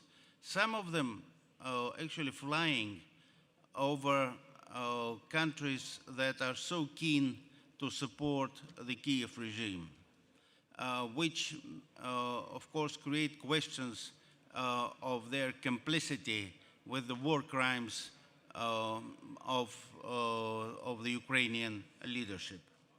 So let us not allow the discussion to shift away from the Middle East, which is the topic of this emergency resolution, and expand to other places. Thank you. I thank the speaker from the Russian Federation. I now will invite the speaker from Qatar, the co-sponsor of this draft resolution. You have the floor. شكرا سعادة الرئيس. بداية أتقدم بالشكر الجزيل للبرلمانات والمجموعات الجيوسياسية التي قدمت ودعمت البند الطارئ، كما أشكر جميع البرلمانات الحاضرة والمصوتة له. إن الدبلوماسية البرلمانية التي نسعى إليها جميعاً وتعزيز الأمن والسلم الدوليين قضية مهمة لا بد أن نحرص عليها وأن نوثقها وأن نجعلها نظام علاقات فيما بيننا كمجموعات جيوسياسية وأيضاً كدول، لينعم شعوبنا الذين نمثلهم بحياة مستقرة وآمنة. إن التوافق الأساسي الذي لمسناه في إعداد وعرض هذا المقترح حصل على مرتكزات أساسية مبنية على حقوق الإنسان والسلام والرعاية لجميع الشعوب وحمايتها. إن ضمان حماية المدنيين والبنى التحتية وتوفير سلاسل الإمداد وحماية المستشفيات والمدارس من الانتهاكات، وأيضاً أمن الملاحة وضمان توفير الطاقة وسهولة أيضاً الانتقال والملاحة أمور مهمة جداً تم أيضاً التوافق عليها من خلال هذا البند، وهذا ما نحرص عليه جميعاً، ونطلب الجميع المجموعات الجيوسياسية أن تكون حريصة عليه. أيضاً ما بعد هذه النزاعات وهذه الحروب وما تتأثر به سلوكيات الأطفال والمجتمع من نساء وشيوخ أيضاً يحتاج إلى عمليات تأهيل اجتماعي وتأهيل نفسي للمتضررين. نقطة مهمة لا بد أن نؤكد عليها وهي قضية الالتزام بالمواثيق الدولية التي صدرت عن الأمم المتحدة.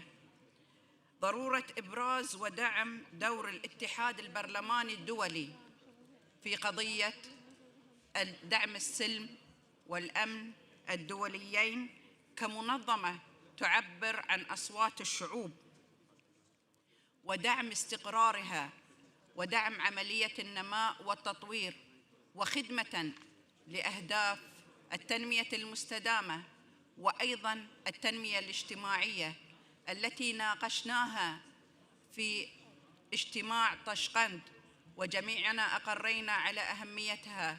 لذلك لا بد أن ندعم هذا الاتحاد وندعم ما يقوم عليه من أهداف، وهذا لن يتم إلا عن طريق التوافق والتنسيق بين البرلمانات والمجموعات الجيوسياسية المختلفة. لا بد لنا جميعاً أن نسعى جميعاً إلى تحقيق وخدمة هذه الأهداف التي يسعى إليها الاتحاد من أجل تحقيق السلم والأمن الدوليين، وأيضاً رعاية مصالح من نمثله من شعوب. وشكراً سعادة الرئيس.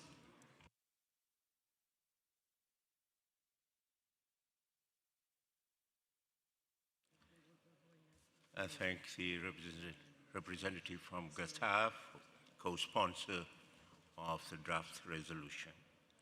At this time, I will invite the delegation from Iran, for the right of reply, and I remind that intervention is limited to 2 minutes. Thank you, Mr. Chairman.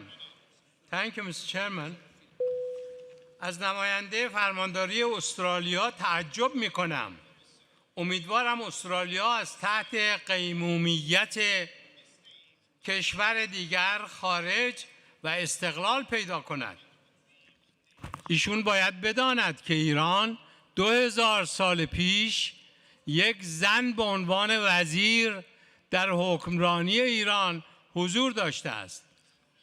توصیه میکنم البته حق بومیان استرالیا رو که قبلا که خیلی از اونها رو قتل عام کردید به رسمیت بشناسید.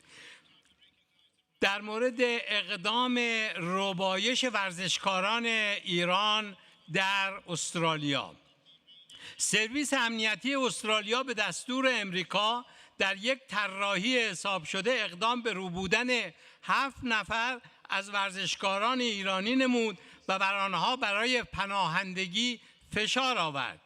جهت اطلاع نماینده استرالیا، آقای ترامپ از اقدام شما تشکر و خواستار اعزام آنها به امریکا شد. 5 نفر از ورزشکاران ما، دختران ما فرار کردند و الان در ایران هستند و برای 2 نفر دیگر همینک شکایتی علیه استرالیا در جریان است. ورزشکاران ایرانی با پرچم جمهوری اسلامی در عرصه‌های ورزشی و کسب مدال‌های رنگین افتخار ملت ایران هستند. به خانم اوکراینی میگویم آیا به امریکا و اسرائیل تعهدی دادید که از تجاوز نظامی آنها نام نبرید؟ ما در فرهنگ اسلامی به چنین افرادی میگوییم منافق. اما در مورد پیشنویس ماده اضطراری توصیه میکنم اگر میپذیرید یادی از 168 دانش آموز بیگناه ایرانی که در بمباران امریکایی ها به شهادت رسیدند، مادران اونها و ملت ایران داغدار اونها هستند، نیست در اون ماده اضطراری نامی به میان آورید، حتی اگر نخواستید متجاوزین و قاتلین را محکوم کنید. متشکرم آقای رئیس. Thank the Honourable Speaker from Iran. Honourable members, that concludes the debate on the item, the special item. And I just wish to remind before I adjourn this meeting that a special segment on the IPU Committee on the Human Rights of Parliamentarians will meet at 12:30 to 1300 hours. Thank you. I thank everyone for their participation, and this sitting is now adjourned. You did this bit. I was distracted by this gentleman here.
Say hey,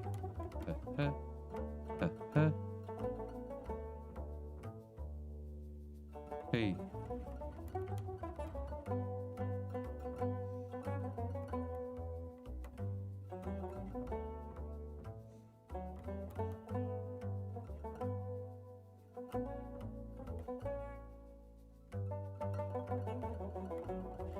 Say hey.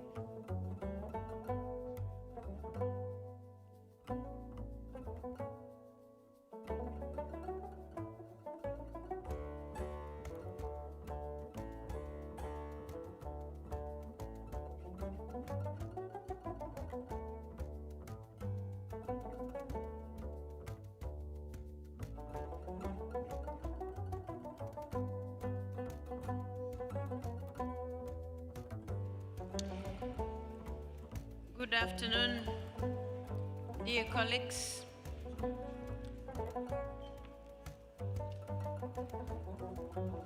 We are now about to begin our special segment, of which we are celebrating 50 years of the Committee on the Human Rights of Parliamentarians.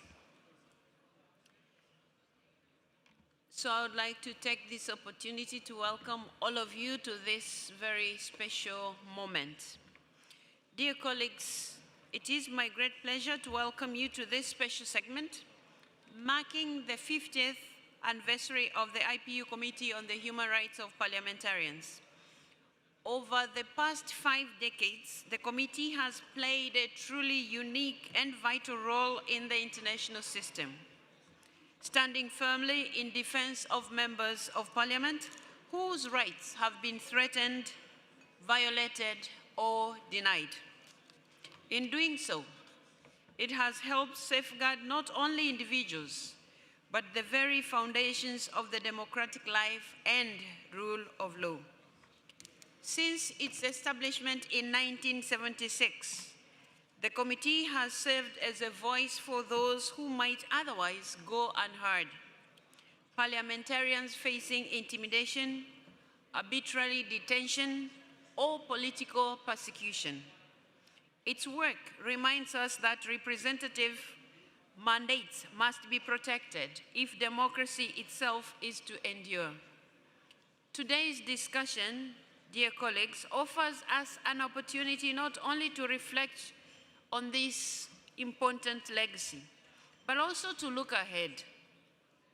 We will hear first-hand perspectives on why protecting members of parliament matters, how parliamentary solidarity works in practice, and what more can be done to strengthen support for this essential mandate. I am honored, dear colleagues and friends, to be joined by 4 distinguished panelists. The first one is Ms. Nomi Chibek Oduseren, President of the Committee on the Human Rights of Parliamentarians, who will share recent examples of the committee's impact.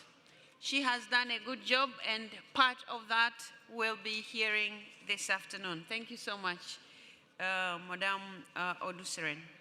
The second one is Mr. Michel Kheji Onanga Ndiaye, who is the Speaker of the National Assembly of Gabon. who will offer a testimony on the impact of the committee's work and explain how dialogue and cooperation can lead to positive outcomes in individual cases.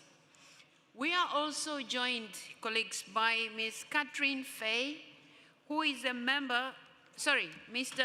Ndiaye is here, so this is the speaker.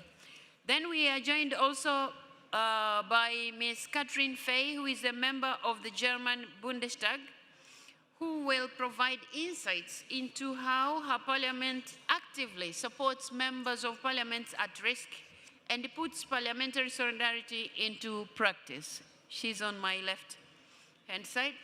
And lastly, we will also hear from Ms. Millie Odhiambo, who is a current member of this committee, but also served as president of the committee earlier on. And she will be speaking on behalf of the Parliamentarians for Global Action, and she will highlight how partner organizations are working alongside the committee to support colleagues who are at risk worldwide.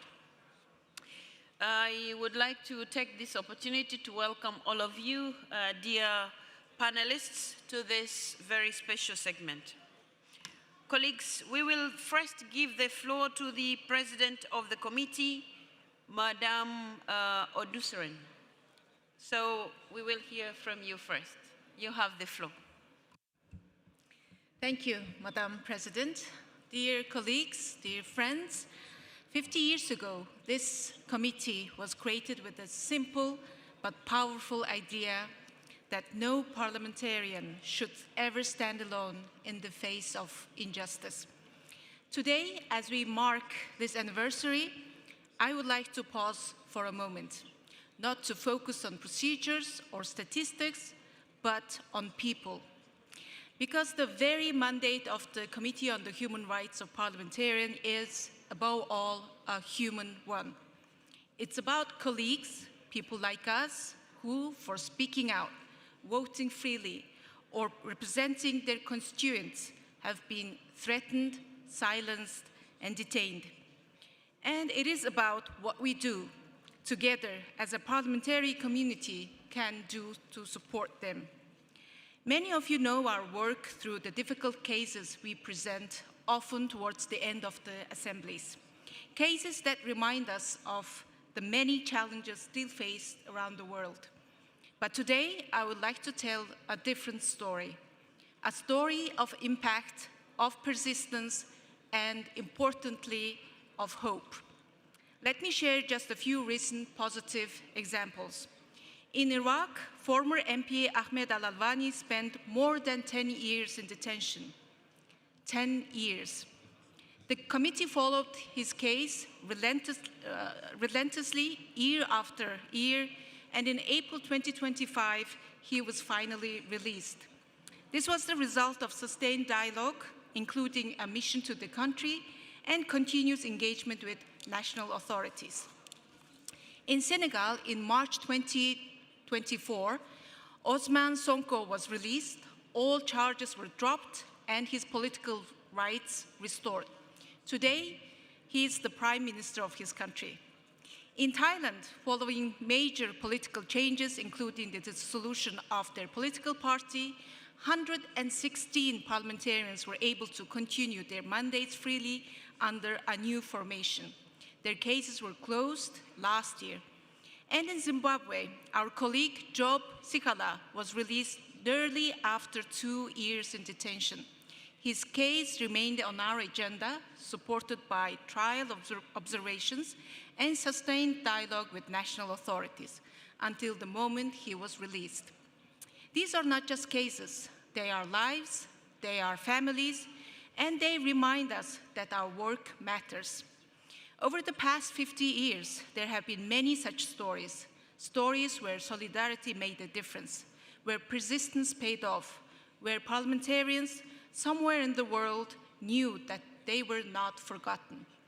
To bring some of those stories to life and to reflect 5 decades of commitment through 5 powerful stories, I'm pleased to invite you to now watch a short video.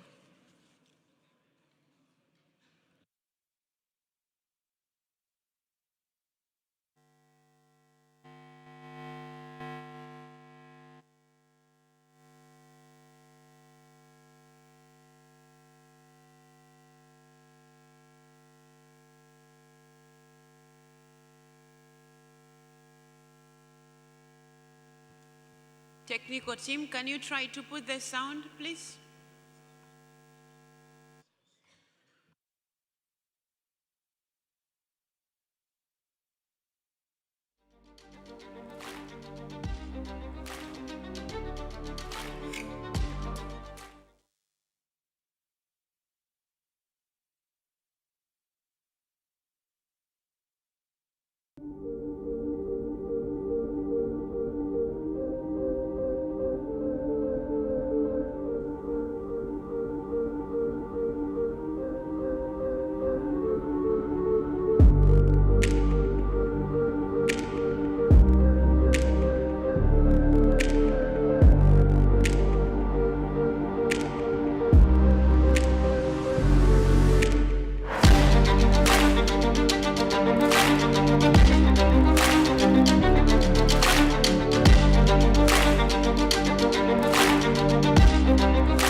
Dear colleagues, this video is also a part of our broader campaign on human rights this year.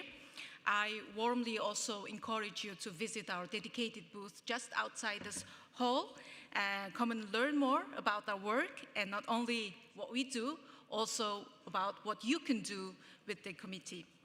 And finally, I want to take this opportunity to draw your attention to the IPU's continued research into drivers and impact of intimidation against men and women parliamentarians by the public.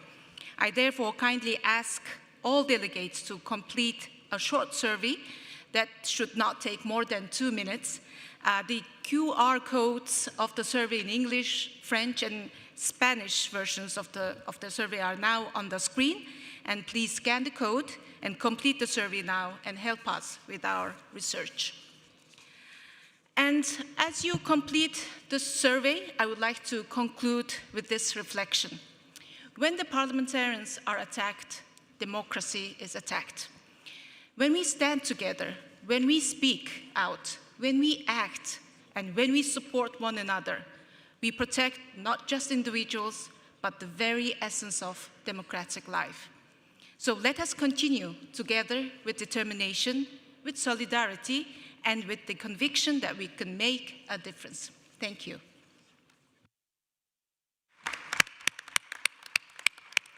Thank you so much for your insightful and these inspiring remarks. Colleagues, it is now my pleasure to welcome or to give the floor to the Speaker of the National Assembly of Gabon to take the floor. Mr. Speaker, you have the floor.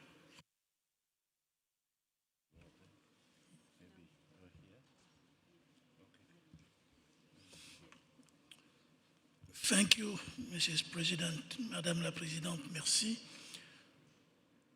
Mesdames et Messieurs, chers collègues parlementaires, je voudrais, à l'entame de mon propos, adresser tout d'abord mes sincères félicitations au Comité des droits de l'homme des parlementaires pour le travail remarquable accompli depuis 50 ans, donc depuis 1976. Et bien entendu, nous souhaiter à tous pour la circonstance un joyeux anniversaire. Défendre, protéger et soutenir ceux qui représentent les peuples ne saurait être un travail aisé, et nous le savons. Et je voudrais également, du moins c'est l'occasion pour moi de féliciter tous ceux qui sont membres de ce comité, saluer leur engagement, leur détermination, mais surtout considérer qu'aucune situation n'est oubliée, parce que c'est un travail de longue haleine.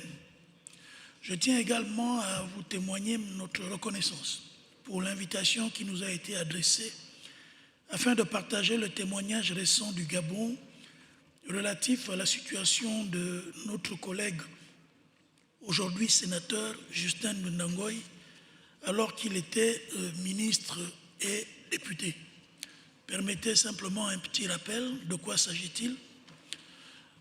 Lorsqu'il quittait à peine ses fonctions de ministre, le député Justin Ndangoy avait été incarcéré en décembre 2019 dans le cadre d'une affaire présumée de détournement de fonds publics. Aussitôt, des actions de justice ont été engagées. En 2021, il a été condamné à 5 ans d'emprisonnement et une amende de plus de 10 millions de francs CFA. Voici, chers collègues, rapidement présenté le tableau général de la situation telle que la justice gabonaise l'avait présentée et qui n'était pas, vous l'avez compris au regard des présents témoignages, qu'une affaire du simple parlementaire, mais plutôt d'abord une question humaine et humanitaire, puis familiale, mais également un engagement plus profond dans le respect de la démocratie. Quelle a été l'attitude de l'Assemblée nationale face à cette situation? Conformément au règlement, les députés ont entamé des démarches pour entendre le concerné à l'époque, puis en accord avec son groupe parlementaire, le bureau a procédé à la levée de son immunité parlementaire afin qu'il soit autorisé à répondre devant la justice. Mais cela a été fait sans pour autant l'abandonner devant la situation. D'ailleurs, des visites à la prison centrale avaient été effectuées à son bénéfice en dépit des restrictions à l'époque liées à l'ampleur du phénomène de la Covid-19. Après le coup de libération du 30 août 2023, l'Assemblée nationale de la transition avait institué dès septembre 2023, a pris le relais sur ce dossier.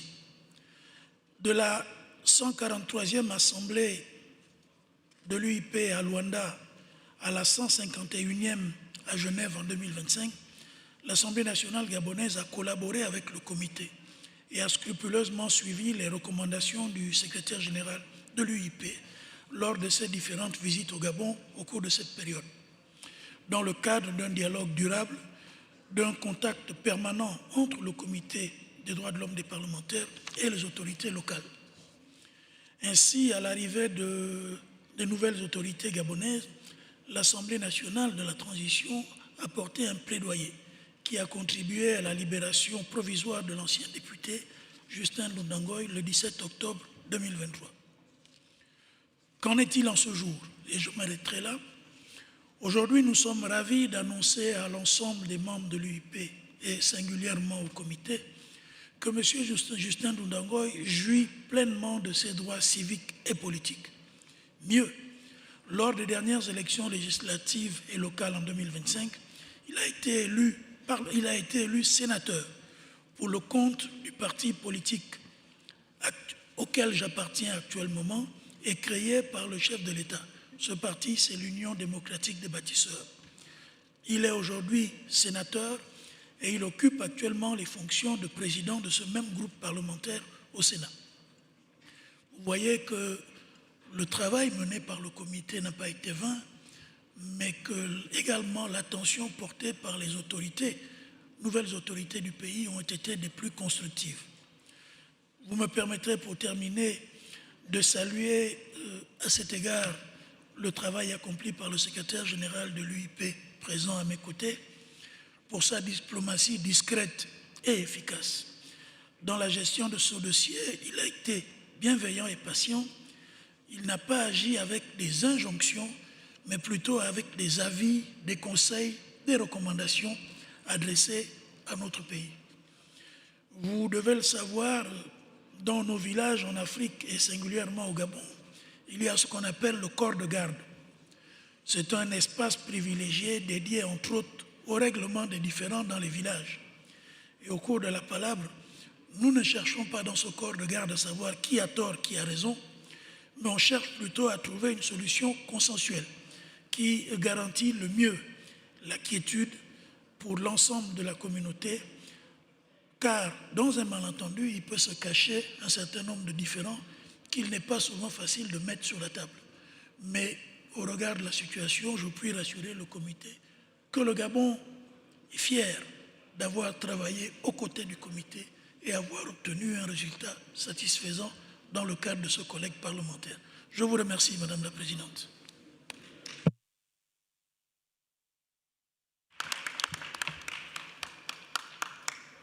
Thank you, Mr. Speaker, for sharing that powerful testimony with us. Now, colleagues, I'm going to call upon Ms. Fay to take the floor. Dear Madam President, dear colleagues and dear friends, I'm thankful and I feel honored to be invited to provide you with some introductory remarks to the special segment on the 50th anniversary of the Committee on the Human Rights of Parliamentarians.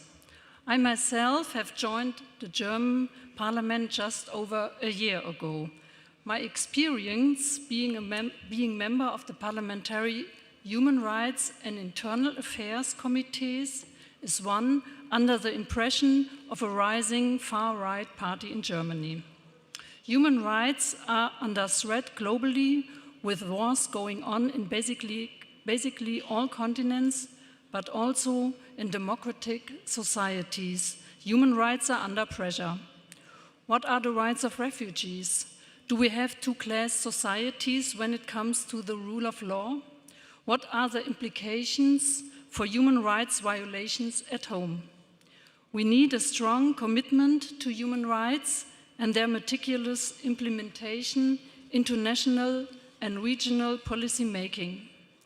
We need to uphold clear legal and political mechanisms and frameworks in order to follow up on human rights violations that are happening in our own societies and democracies. Only if we commit to human rights at home, we are able to promote, demand, and implement human rights internationally too.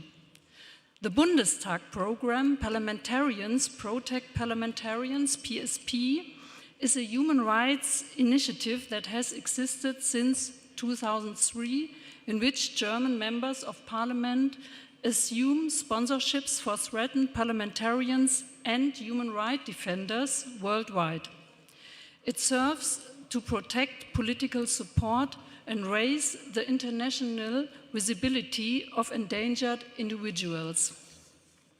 With the PSP, parliamentarians of the German Bundestag can sponsor individuals at risk, use their international network to exert diplomatic pressure, conduct public relations work, for example, press releases, parliamentary inquiries, or social media posts, initiate petitions or advocate for fair trials, visit prisoners or inquire about their situation.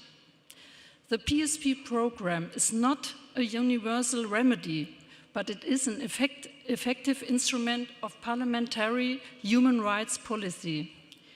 Its strengths lie in international visibility, political pressure, protection through attention, moral and symbolic support.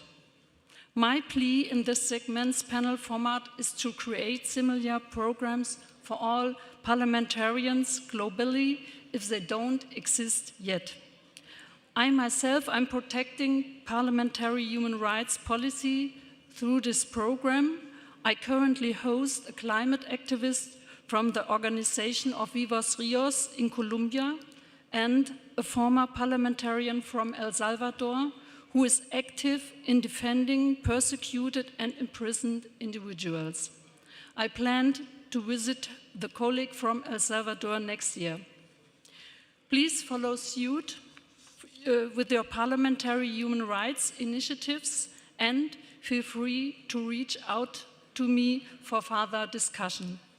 Thank you again for the kind invitation and thank you for your attention. Thank you so much, Madam Faye, for those very valuable insights. Colleagues, I now would like to give the floor to Ms. Odhiambo. The floor is yours. Thank you, Madam President. I'd want to indicate that as members of Parliament, we often exercise our representation, legislation, and oversight roles for the public. We hardly do that for ourselves. It becomes very tricky then when the defender becomes the victim. And this is where the IPU Human Rights Committee and the Parliamentarians for Global Action come in. PGA, or Parliamentarians for Global Action, is a membership organization of parliamentarians working for human rights, and the membership is individual members of parliament. Where IPU, the membership of IPU is parliaments, PGA membership is individual members. As a former member, as a former president and still a member of the Committee on Human Rights of Parliamentarians of IPU, and also a current board member of Parliamentarians for Global Action, I am uniquely positioned to speak on the urgent challenges facing members of parliament globally. I have witnessed firsthand the essential role of the Committee on the Human Rights of Parliamentarians in defending colleagues at risk. Its credibility, discretion, and persistence are indispensable. And I thank Madam President of our committee for sharing the cases that you have seen on the table. That is just but a fraction of what the committee deals with on a daily basis. At the same time, the challenges faced by parliamentarians are intensifying both in scale and complexity, demanding complementary mechanisms and collective parliamentary action. This is where the Parliamentarian for Global Action's Parliamentary Rapid Response Team creates synergy with our Committee on the Human Rights of Parliamentarians. While the Committee on the Human Rights of Parliamentarians leverages institutional authority through interparliamentary delegations, PGA mobilizes a network of individual MPs acting in solidarity, enabling rapid, peer-driven responses alongside ongoing institutional advocacy. The latest figures from the Interparliamentary Union, which is 2025, shows that as of 2025, over 1,027 members of parliament across 58 countries experience human rights violations, with 83% mainly targeting those in the opposition, and women are more disproportionately affected. You can also get these figures from Freedom House, VDEM Institute, and the UN Women. The PGA has developed a toolbox, and I would invite you, because of time, that we look at the website of the PGA that can seek to help you in responding. There are various forms of abuse that we've seen both in PGA and IPU.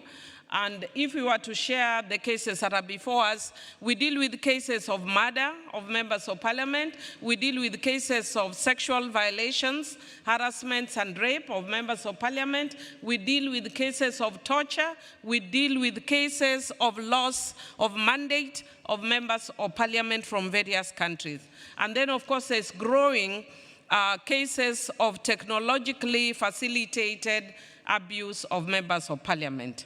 The synergy between PGA and IPU helps us in dealing with those cases. A case in point is a case of Bangladesh, where we have complementarity in dealing with a case of members of parliament.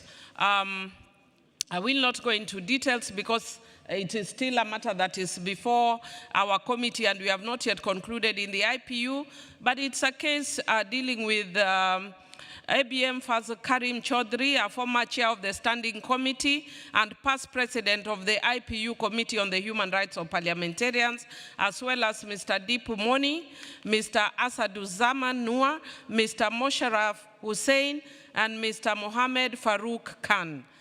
We have worked together both as PGA and IPU to make sure that cases of access to medical care and addressing issues of torture when these members are still in detention are dealt with. So I would basically just call on us to work in solidarity across systems and institutions. And my final call is a call for action and strategic vision between the two organizations and individual members to make sure that all our members, wherever they are safe, because, as again, I'll start with the words that I said, we defend the public, but when we are under attack, we, a lot of times, must speak for ourselves. Thank you.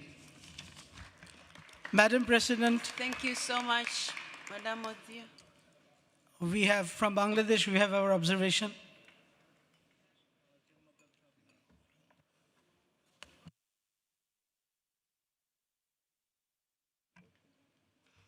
Bangladesh, 1 minute. Okay. Thank you, Madam President. We warmly salute the 50th anniversary of this committee, but having said that, the IPU's mandate rests on defending the rights of democratically elected parliamentarians. The word democratically elected is not ornamental. It is the entire basis of parliamentary legitimacy. Let us state the record plainly. In 2014, in all major political parties in Bangladesh boycotted the election, resulting in over 150 seats being uncontested of 300 seats of parliamentarians. In 2018, elections were marred by systematic, documented rigging, ballot boxes stuffed before the night of the polling day. And in 2024, once again, all major political parties boycotted, and in none of these three elections did voter participation meaningfully reflected the will of the Bangladeshi people. In none of these elections, more than 5 to 10% people voted, even went to the centers. Therefore, individuals now claiming the protection of this committee were not parliamentarians in any meaningful democratic sense. They were occupants of parliamentary seats in a system that had systematically dismantled electoral integrity, suppressed opposition, and silenced civil society for over 17 years of authoritarian rule. The people of Bangladesh rose in a mass democratic uprising in 2024, and precisely the end of that system, the fascist regime had to escape the country, and they took shelter in some other countries. Bangladesh's government is not persecuting parliamentarians. It is conducting accountability proceedings under due process of law against individuals who are instruments of a regime that imprisoned real opposition politicians, murdered protesters, and forcefully enforced disappearance was an order of the day, Please conclude. And hollowed out democratic institutions for nearly 2 decades. Thank you. We urge this committee, last word, we urge this committee, do not allow the language of human rights to become a shield for those who spent 15 years in dismantling them. Thank you so much. Colleagues, I think we have all listened to him. The matter is bringing to our attention. It's not within our mandate to determine what he's saying, but of course we have heard him. As long as these people that we are investigating or we are following up their cases, by that time they were members of parliament, we will keep following on those cases and we will be interested to see how those cases are determined. Because during that time, they were members of parliament. Now, the determination of whether they were democratically elected, whether they followed the law, I think they have a different channel to do that. Provided they were members of parliament and they were recognized as such, we will have to investigate their cases. So you are entitled to your opinion and we have given you a chance to speak, but the report given by the last speaker, Ms. Odhiambo, is rightly in order in accordance to our statutes, but also the rules of this committee that we are celebrating 50 years of its existence now. In that case, may we suggest that in the report... Bangladesh, please. Yeah, in the report, can you please formally put our protests together, please? Can we do what? There is no report today. Okay. The report will come tomorrow. It's not today. Whenever there is. Today we are celebrating 50 years. Absolutely. Whenever there is the report, that particular protest should be there. I think our colleague was set to reply if we had anything about Bangladesh, so I gave him the right. But the report is going to come tomorrow. Today, our colleague here just used that as an example. So the details of those cases will be tomorrow when we hear the report, and we are not going into also the mandate of the committee, because it could be that one of the cases that is in the report, they have their own way of reporting. So we will go into that tomorrow when it's their turn to report. So because time has already gone, I had received here 3 delegations that had wanted to address us, but unfortunately we don't have that time. But that is not to say they cannot address us. They will be able to address us tomorrow. One minute, they please. Keep their interest there. 1 minute, please.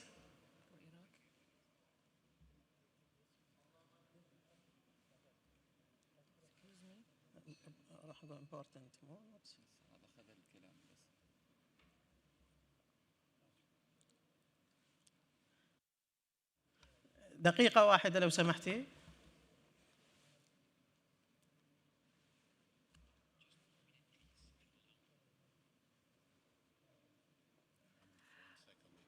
Colleagues, I have 3 requests here, and I can see each one of them is showing like I must speak now.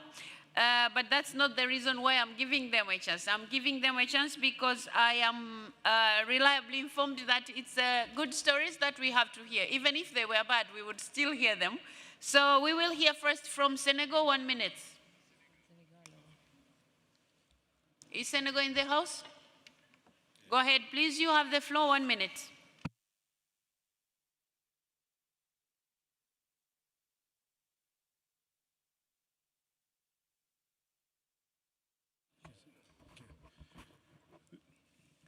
Merci beaucoup, Madame la Présidente. Au nom de la délégation sénégalaise, permettez-moi d'adresser nos sincères félicitations à l'Union interparlementaire pour ce demi-siècle d'engagement au service des parlementaires victimes de violations de leurs droits fondamentaux. Alors, merci beaucoup parce que vous avez évoqué le cas de Ousmane Sonko, qui est un cas qui illustre mieux ce que le comité des droits de l'homme des parlementaires représente. Il a été emprisonné injustement, victime d'une justice instrumentalisée à des fins politiques par un régime qui craignait sa popularité. Il a bénéficié d'un suivi attentif de ce comité, de la mobilisation et de votre soutien. Et ce soutien a pesé dans les moments les plus sombres. À Tashkent, j'ai eu le plaisir, j'avais eu l'honneur de lire devant cette assemblée son message personnel, ses remerciements, sa gratitude et toute sa reconnaissance envers l'UP de ne l'avoir jamais abandonné. Et aujourd'hui, Madame la Présidente, permettez-moi de dire que cet homme qu'on a voulu faire taire, cet homme qu'on a emprisonné pour l'écarter de la vie politique, est aujourd'hui le Premier ministre de la République du Sénégal. Et il œuvre chaque jour au service de son peuple, à la reconstitution d'un état de droit, à la justice sociale que ses compatriotes attendaient. Et c'est cela, Madame la Présidente, le message le plus fort que nous pouvons adresser à ce 50e anniversaire de l'UIP. C'est-à-dire que le comité ne défend pas des individus, mais il défend l'avenir même des nations.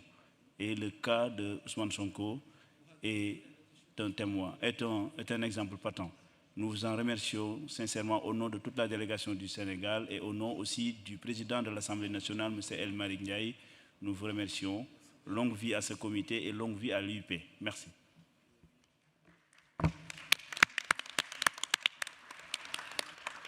Thank you so much. Iraq, you have the floor. في الذكرى الخمسين لتأسيس هذه اللجنة أود أن أوجه كلمة شكر للاتحاد البرلماني الدولي وإلى لجنة حقوق الإنسان للبرلمانيين أسجلها نيابة عن الوفد العراقي على موقفه من عضو مجلس النواب الأسبق الدكتور أحمد العلواني الذي أطلق سراحه مؤخرا وهو ابن محافظتي في الأنبار، حيث زار وفد اتحاد البرلمان الدولي وهذه اللجنة بغداد والتقى بالنائب المعتقل وبحضور النائب الدكتور أرشد الصالحي والدكتورة وحدة الجميلي. باسمكم أيضا جميعا ونيابة عن الاتحاد أوجه الشكر والتقدير للسيد رئيس مجلس القضاء الأعلى في العراق الدكتور فائق زيدان ولمجلس النواب العراقي والحكومة، وأخص بالشكر الرئيس محمد الحلبوسي. هذا هو الدور الحقيقي والمهم للجنة حقوق الإنسان للبرلمانيين ولجميع أعضائها الذين كان لهم الدور الكبير في متابعة هذه القضية. إن حماية وحصانة النواب كممثلين عن الشعوب ضرورة مهمة وهدف نبيل. أبلغكم قبل قليل باتصال هاتفي سلام وتحيات النائب الدكتور أحمد العلواني لجميع أعضاء اللجنة ولجميع أعضاء الاتحاد. شكرا جزيلا.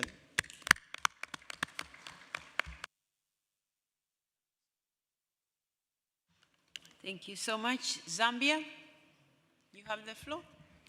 Thank you very much, Madam President.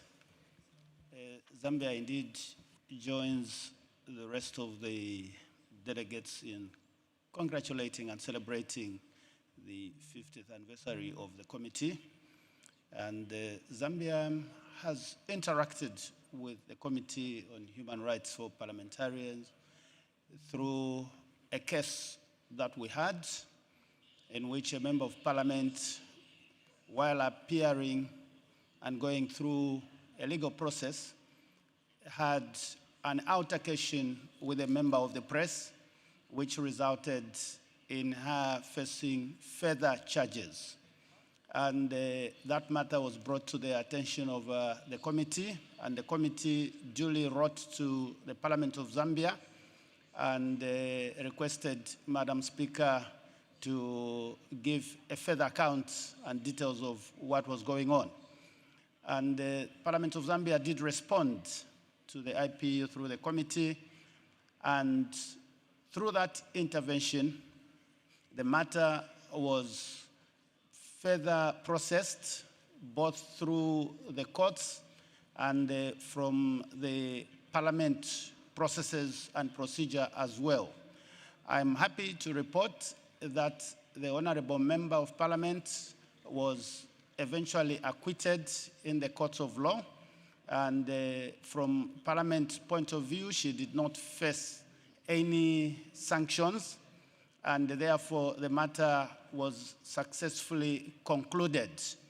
And that is in part due to the work that is done by this committee, raising awareness among parliaments to make sure that the rights of parliamentarians are taken very seriously. So we wish once again to thank the committee for its intervention. Thank you very much. Thank you so much. Colleagues, we have had the three interventions that takes us to the conclusion of this special segment. Allow me on your behalf to warmly thank our distinguished panelists for the valuable contributions and for sharing with us their experiences. I also wish to thank you for your active participation and engagement also in this segment, because it's an important one for us as members of parliament. And as we mark this important milestone, let us all together reaffirm our collective commitment to protecting parliamentarians everywhere. The work of the committee remains as vital today as it was 50 years ago, and its strength depends on our continued support, solidarity, and resolve. Madam President of the committee, we wish you all the best, and we look forward to hearing the report tomorrow. Colleagues, I thank you so much.